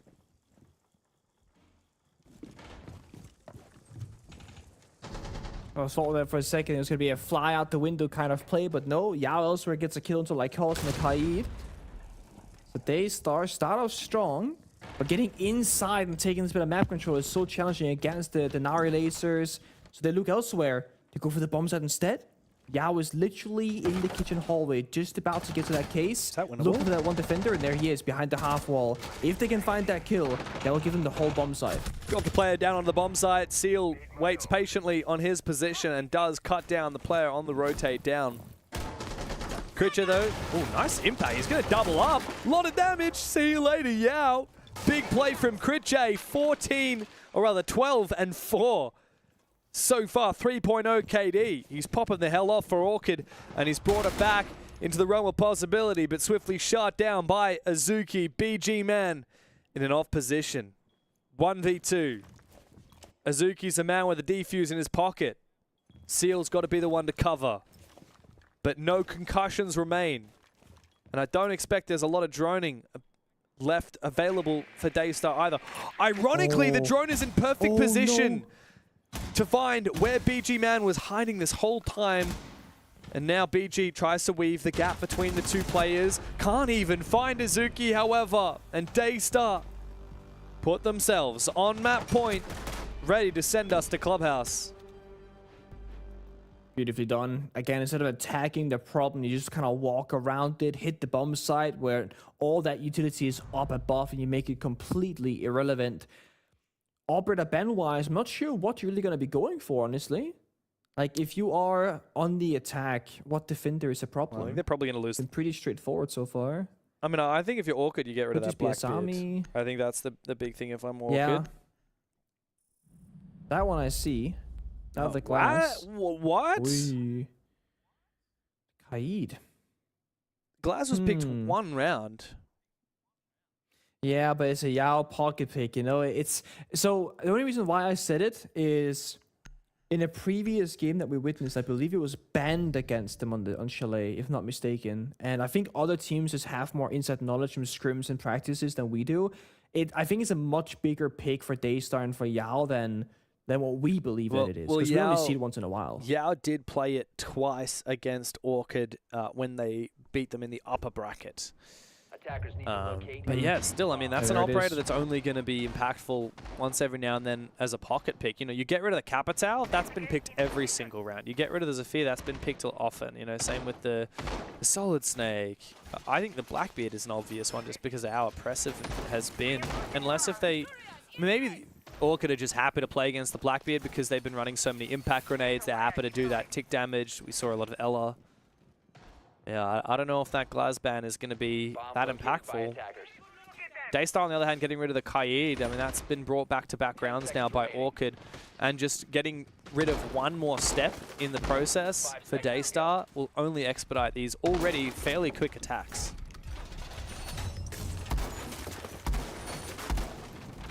One thing I am liking here from Orchid, though, is the usage of the castle and the mirror. You combine those two with the Azami, and you create a lot of obstacles that Daystar are forced to clear. It works both ways, though, right? They can attack you where there's a castle barricade, but they also can have a crossfire as a defender if there's a castle barricade.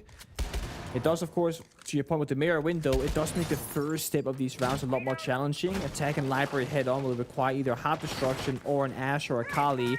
And they only have brought out the Hibana, in this case, an Ace. So it's going to be ranged Heart Destruction. Yeah, there's a lot of ability. You can do a smoke from the Capital, then Ace/Hibana, clear the mirror. Instead of you send in Yao the BB and try and melee it, but no, it will be the Hibana X Kairos, impact trade out in response.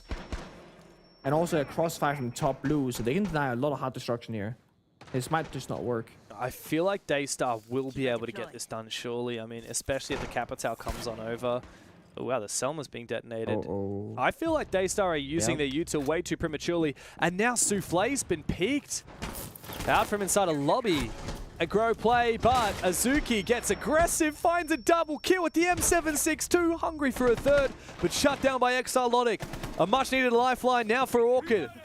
As they run back towards the bomb site, tail between their legs, just in time for Peeps to jump outside and claim one more life from Daystar. Seal and Yao now. must clutch up in the 2v2 to send us the distance. Daystar overheated. Azuki didn't have to go for a third fight, but he really wanted it, and he gets shot down in response. Then a jump out from Peeps was successful, and now we're back at even numbers. Now, Yao does have the Blackbeard, but there's no more hard destruction, no flashbang. So they have 2 guns and a singular grenade to work with. Thankfully, that reinforced wall has been opened up already. But can you plant up against a Solus in a 2v2? Probably not. So Yao and Seal have to work together and try and find that 1 kill. And the final frag grenade could be the way to do it. If you know where they both are, grenade one, fight the other, and try and force that 2v1. Daystar biding their time, deciding how they're going to play this. You're right, the nade will be instrumental. If Peeps hasn't revealed his position yet, then maybe Daystar won't be aware that the Solus is close to the bomb site. But no, it's a trade directly. Peeps now has to try and survive up against Yao. Low HP on the Blackbeard. Yao cannot afford to run through any of those Surya gates, and he can't afford to lose any HP damage to his feet. So instead, he takes the fight. Peeps swings the corner and keeps his team alive. Orchid are not done yet on Chalet. They have a few more things to say, and they will need 2 more rounds to send us to OT. Great bit of confidence there, saying the fight is not over. We're gonna try and do everything that we can, jumping out the bathroom window, taking that risk. Imagine that had been a Claymore or something like that. Or maybe they saw the scan at first and said, we know there isn't a Claymore. We know we can go for that play. Maybe it was just that calculated and not desperate at all. There's gonna be a quick technical timeout by the looks of things. Not sure what's going on. We'll update you if we can. But it's turning up the heat here in the server. Orchid are refusing to die. 1v2 from Peeps. We've seen a hell of a lot of clutches. He had a 1v2 as well at the start of Cafe. A 1v2 at the end of Cafe. He's been the clutch king at the moment. I don't know if you noticed, but after one of his clutches earlier today, he was wagging his finger at the camera.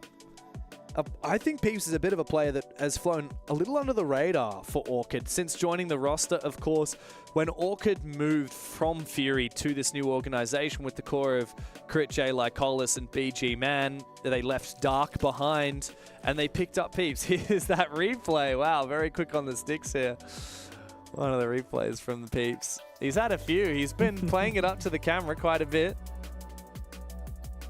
And he's had good reason to. 3 1v2 clutches in the series.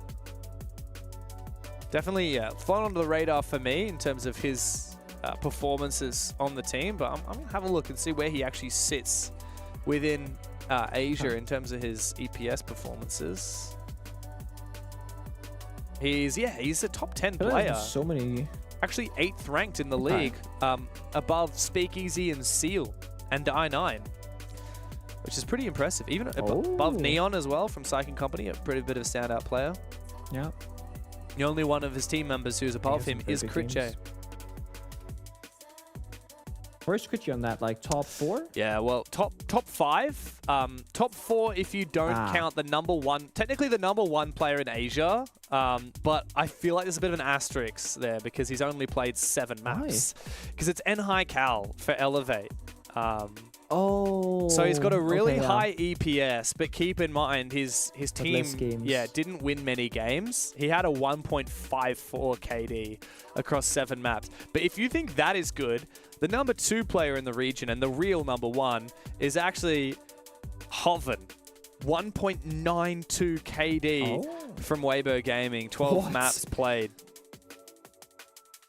Okay, that's absurd, by the way. Also, because when you're in a Weibo, you have so many strong players all hunting for the kills and being so capable, and then somehow one guy has 2 KD almost. Like, what? Yeah, I mean, it's funny because the next best player in the league is Turdster, who's 1.87 KD, and Reaps isn't that far behind, 1.65 KD. Okay, wait. Can you do me a funny one? Can you sort by survival and tell me if Gotti is first? He is, yeah. Yeah. So if you sort by survival rate, can you guess a percentage? What's Gotti's survival percentage? Keeping in mind that, like, you know, most players are dying most rounds. I know. Okay, so I'm gonna go with like my brain instantly want to say 42%, and I'm thinking like they had some 7-0s, the only down they loses. Okay, I think it's higher, but realistically, I'm gonna guess 42%. All right. Yeah. So it's 52%. But it's 52%. 52%. Okay, Get this. The top 5 players in Asia right now for survival rate are Gotti, Reaps, Turd, Speakeasy, and Hoven. Literally the entire Weibo roster. They just don't because it is 7-0 and 7-1. Yeah. That is incredible, actually. But look, not far behind them is Souffle, Seal, and Pika. So, like, the top 8 players for survival rating are actually from... But what's theirs? Pika, Souffle, what's their number at? Souffle like is at 44, Seal is 43, Pika is 40. Which is... Oh, okay. Yeah, still very, very high. The stat that I've been most interested in is clutch win rate percentage. And can you guess the most clutch player? I'll tell you. I'll describe them for you. I want to say it's Turdstar. He's number 2. He's number 2 at 40%. Oh, so that's number 2. 4 clutches out of 10 attempts. I'll give you some information about this player. So their clutch rate is 67%, a much lower sample size. They've won 2 out of the 3 clutches they've been in. Who is it? Is it in high cal? No, it's a player on Turds' team. Wait, is it Gotti? No, it's not. He's the 10th. Wait, am I trolling? It's Reeves. Is it Reeves? It's Reeves. He's won 2 out of his 3 clutches. A lot to talk about for us here on the cast, but I've been told that the desk are really just desperate to get themselves on the mic. What have you got for me, Rob? We're fanging in, mate. We're fanging in. I thought we were going to have a yap back and forth. Or are we? Jake. What? Jake. Oh. Come on, mate. I know the rehost has gone for a bit. We're back in here. We're locking back in. Oh, it's a rehost. It is a rehost. Yeah, it is a rehost. You thought it was a little quiet for a while there. What map are we on? Chalet, I hope. I hope we haven't slept through the clubhouse, mate. Not yet. Look, I think, honestly, I'm quite impressed with Team Awkward. Are you? I am. I didn't... The thing with Daystar is when they get on a roll, it's really hard to disrupt them. And they did it on Cafe, and they've done it again here on Chalet. 4 rounds straight, Daystar was starting to look way too dangerous. Way too dangerous. Yeah. Just reel it back in a little. We need to get Vinny back. Oh, we definitely need Vinny back, mate. Vinny back. I will say, though, for Orchid, it was looking like they were going to absolutely just get smashed. Yeah. 2 of the last 3 rounds, 6-4, it's not impossible. Can they string the next 2? Yeah. Possibly. I do feel like they might have to win it here and now if they're going to win this series in Clubhouse. I think if Daystar get to a point where they win this, they're in form, and also, mind you, I'm pretty sure they would have the better round differential, so they would start defense club. Dangerous territory to be in. Yeah. If I'm Orchid, I'm going to give everything I've got here. It looks like we're getting back in. I will say, again, good to see Crit J Peeps talk about consistency from the team's best 2 players, whereas Souffle 8-8 has been good, but I think you'd rather be in Souffle's position. He is 8-8. Well, he's got Seal that's got 8 kills. He's got Yao with 7 kills. He's got Azuki with 10 kills. It can't always be Crit J and Peeps. Who else is going to stand up? BG Man, like Colas. Where are these guys? Look, I don't know how deep we want to get into this now that we're getting. I mean, I'm ready to go. I'm deep. You're ready to go into this. I'm ready. You know what, Rob? I think you can do a round. Let's go. I don't think anyone wants Give me that. your analysis here. Prep phase. Match point 6-4. Orchid on defense. We're going bar games. Go. Some great rotate holes being made. Oh, don't you dare. Don't that's you the dare. stitch up. I'm walking straight down. I'm coming straight for You know you can throw I it am. back to the guys who do know what they're talking about. But I think it's more fun if people have to listen to us for a final round. Listen to you, really. That would be very true. No one wants to do that. Let's go back to the professionals, shall we? Thanks, Rob. Always appreciate your input, man. Rob lasted for 4 seconds. I liked his analysis, though. They make a couple of rotate holes. Them rotate holes, hey?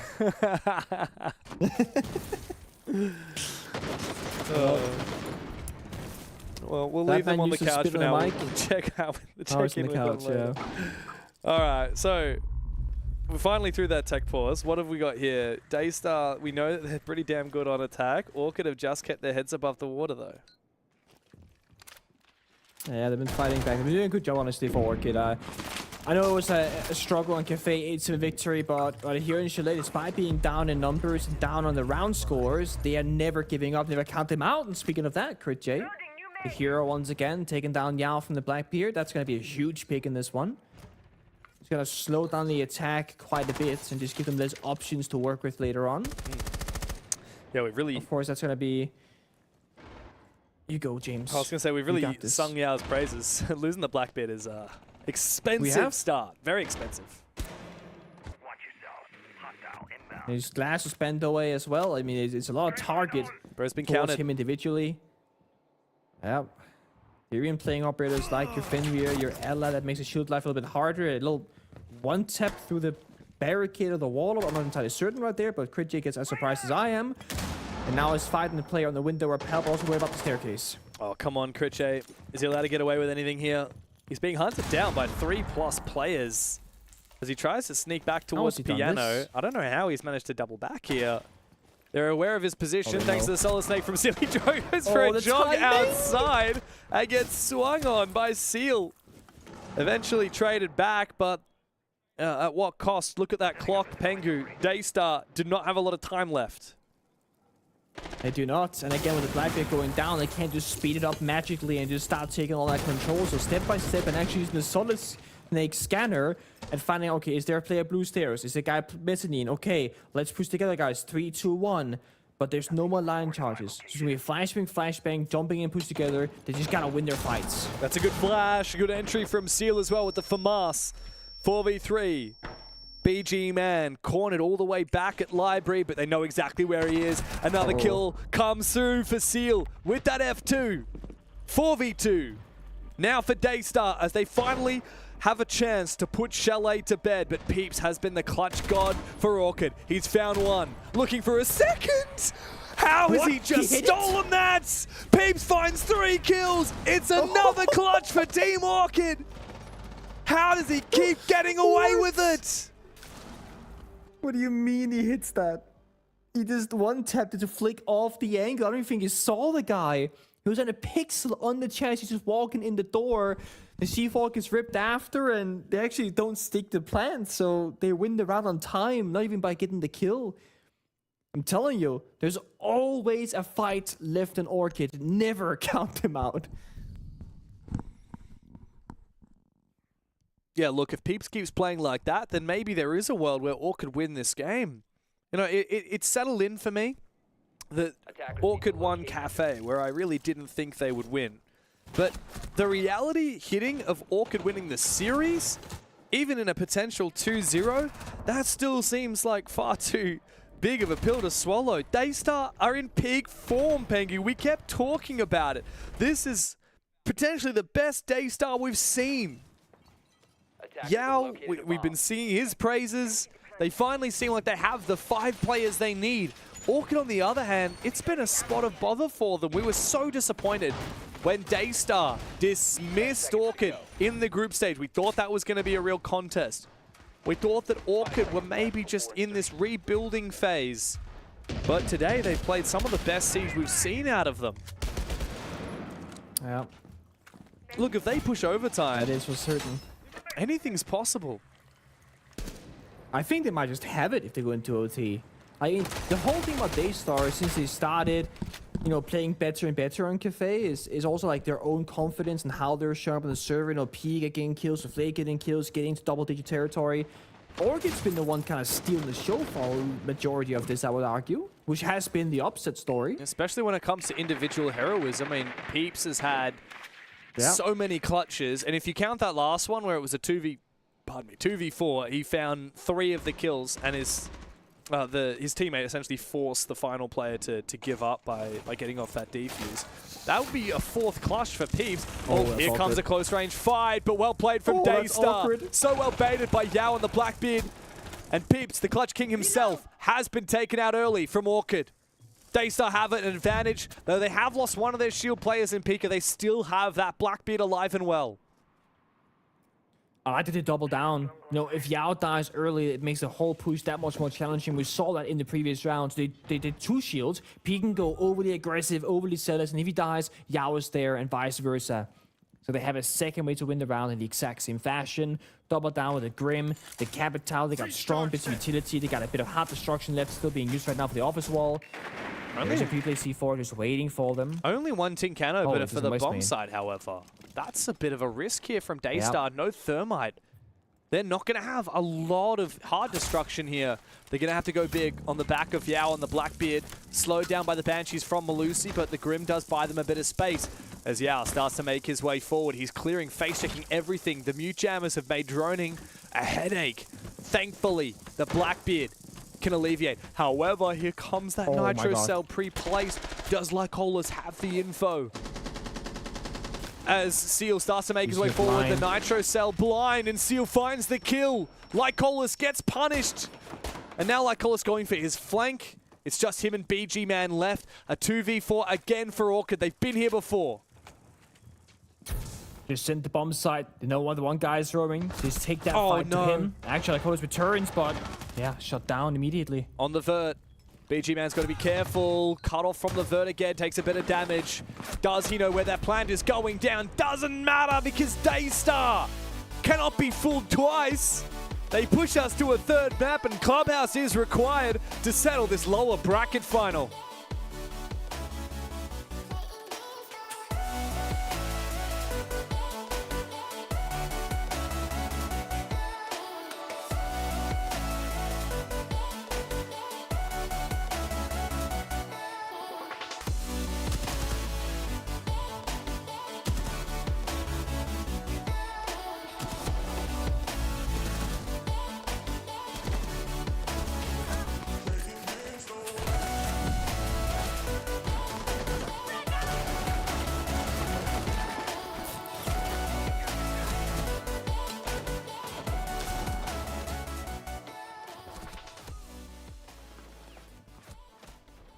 รู้สึกว่า Rainbow Six มีตัวค่อนข้างเยอะแล้วรู้สึกว่าแต่ละตัวนั้นมีปืนค่อนข้างที่จะไม่เหมือนกันแต่ว่าถ้า Counter Strike ก็จะมีแค่บุกกับกันที่ปืนต่างกันแต่ว่า Rainbow Six มีปืนค่อนข้างเยอะมีตัวหลายๆตัวมีตัวใหม่เข้ามาทำให้ผมรู้สึกสนุกกับการเล่น Rainbow Six มากกว่าส่วนตัวผมเป็นคนที่ชอบเล่นเสี่ยงกล้าได้กล้าเสียเหมือนกับท็อปสันใน OG เป็นคนที่กล้าได้กล้าเสียให้กับทีมไม่ว่าจะยังไงผมก็เลยชอบที่จะเล่นแบบนั้นก็อาจจะเป็นสิ่งที่มีตัวละครเล่นค่อนข้างเยอะแน่นอนแล้วก็ตัวมีปืนมี ability ค่อนข้างเยอะทำให้ผมรู้สึกสนุกกับมันสิ่งนี้ที่รู้สึกว่าดีเลยของ4ก็คืออัปเดตค่อนข้างบ่อยมากกว่าเคาน์เตอร์ก็จะมีแค่แมปอะไรอย่างนี้แต่ว่า4มีการอัปเดต about ตัวแล้วก็แมปอะไรอย่างนี้ก็ผมก็กดแรงคนเดียวอะไรอย่างนี้แต่ว่า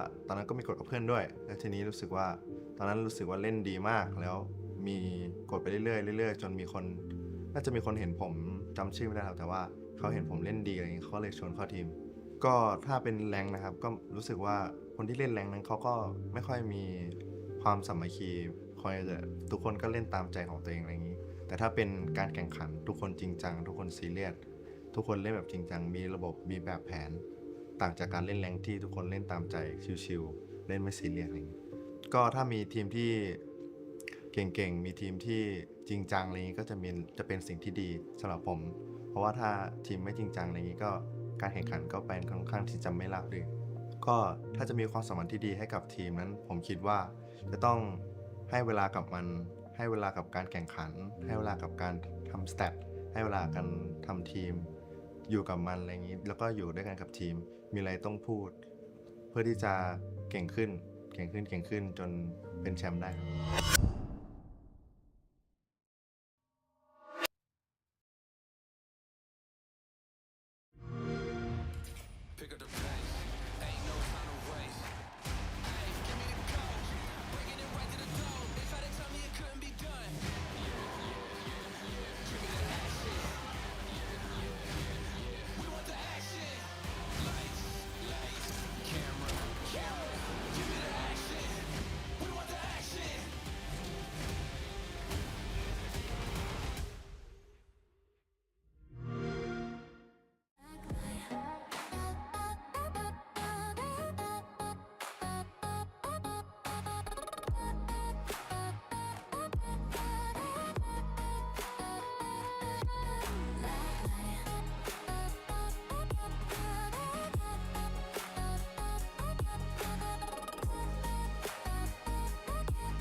Well, that's what we're talking about. A nice little comeback on the train for Daystar. That's a big one for them to drag across the line. Michael, you tell me when to stop. About there. Okay, fair enough. That's how big it is. It's a pretty long piece of string. Pretty big, but it wasn't Like huge. a foot long? Yeah, well, I think a bit longer than a foot long, but you know, we're getting there. We're getting closer to it now. I think, unfortunately for Team Orchid, we're watching that final round there, Xenox, and I just called you. I never call you Xenox. That's weird. Strange. I need to change that. Yeah, Jake, we were watching I just the need to final change my round. name, Jake. Yeah, just Jake. Actually, that could go hard. Just Jake. No one would ever forget just Jake. But it was when Peeps died that we just looked at each other and said, well, Yeah, that's it. game over. And then I said to you, Crit J also died too, and you're like, oh, it's- well, that's definitely over now. Double as bad. It's interesting because as sweet and short as analysis as that is, Yes. it's on the money, isn't it? That in a 6-5 round, as soon as Peeps and Crit J die, we immediately look at each other and we say that. Yeah. And for all the jokingness of it, it's so true that as soon as those two die, that's it for all. And it's both a good and a bad thing. It's good that they have players that are capable of clearly being so influential and so talented that there's a reason why this has been a pretty close little final and they're in this series. But it's so bad that we just don't trust the others to stand up. And you kind of look at the numbers in the Engars. It speaks for itself when you see 13-7, 13-7, and then 5-9, 4-9, and 4-9. Yeah.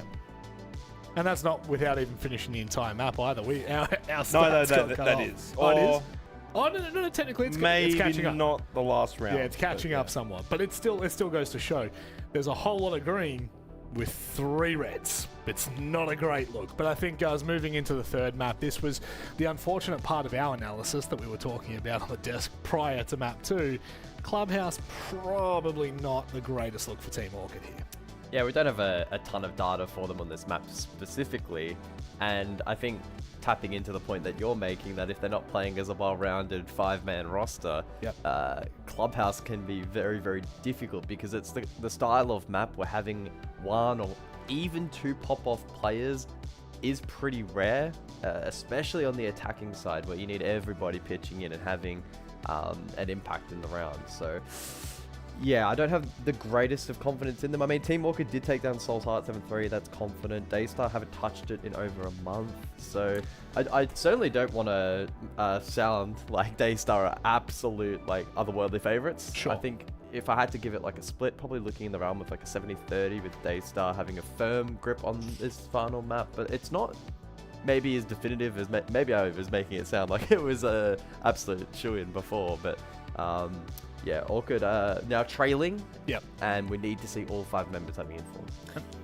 Oh, no, I love it when I... Okay, give so it a second everyone to needs to think. understand, when you got 2 in-ears in, and you hear Jake, Xenox, and Diddy go, you know something big's coming. Jake, it's all yours. I'm going to say Orchid are going to win this. Yeah? Yeah. And what, pray tell, is the analysis Well, behind firstly, they in a pretty big match as well against Soul's Heart, who I think we would usually say are on the same level as Orchid, or at we'd least say in that that. those two are very close. You know, they dropped the first map, needed to win Clubhouse, and that was a statement. They came out of the gates, they were on defense, and they just smashed it, got the 4 rounds, and then there was actually, what most impressed me was their attack. They get 3 out of 4 attack rounds, and it was Peeps and Crit J that led the way. But they also did get a lot of help from BG Man in that game. So the way they win Clubhouse here, third and final map, lower final, they're going to need BG Man to actually Can't be a rock duo. up. It cannot be a duo, but I think more importantly, it needs to be BG Man. And secondly, I think what they're going to need is, like what you were saying, that team play. So even if you're not finding kills, be impactful, helping out with rotate holes. Sometimes they're huge, mate. Sometimes you just don't know. They may be the balance of the game between light and darkness, good and evil. It feels like we have somewhat of a red lightsaber, blue lightsaber kind of duel here, but who's on what side, Jake? Who's got the Death Daystar's Star? red and Orchid's blue. Okay, well then I guess that's as close as we're going to get. Is that it? Absolutely. I think Orchid win this. What do you think, guys? You really... So this isn't like a mid of the trilogy. This is like at the end of the trilogy. Well, I mean, when the light it side is the comes third back. match, so it's the end. Yeah. Return of the Daystar. They're going to lock it Return in. of the 7-3. Daystar. I think Orchid 8-7. I wish I had a good way to throw this in a Star Wars bit. Unfortunately, I don't.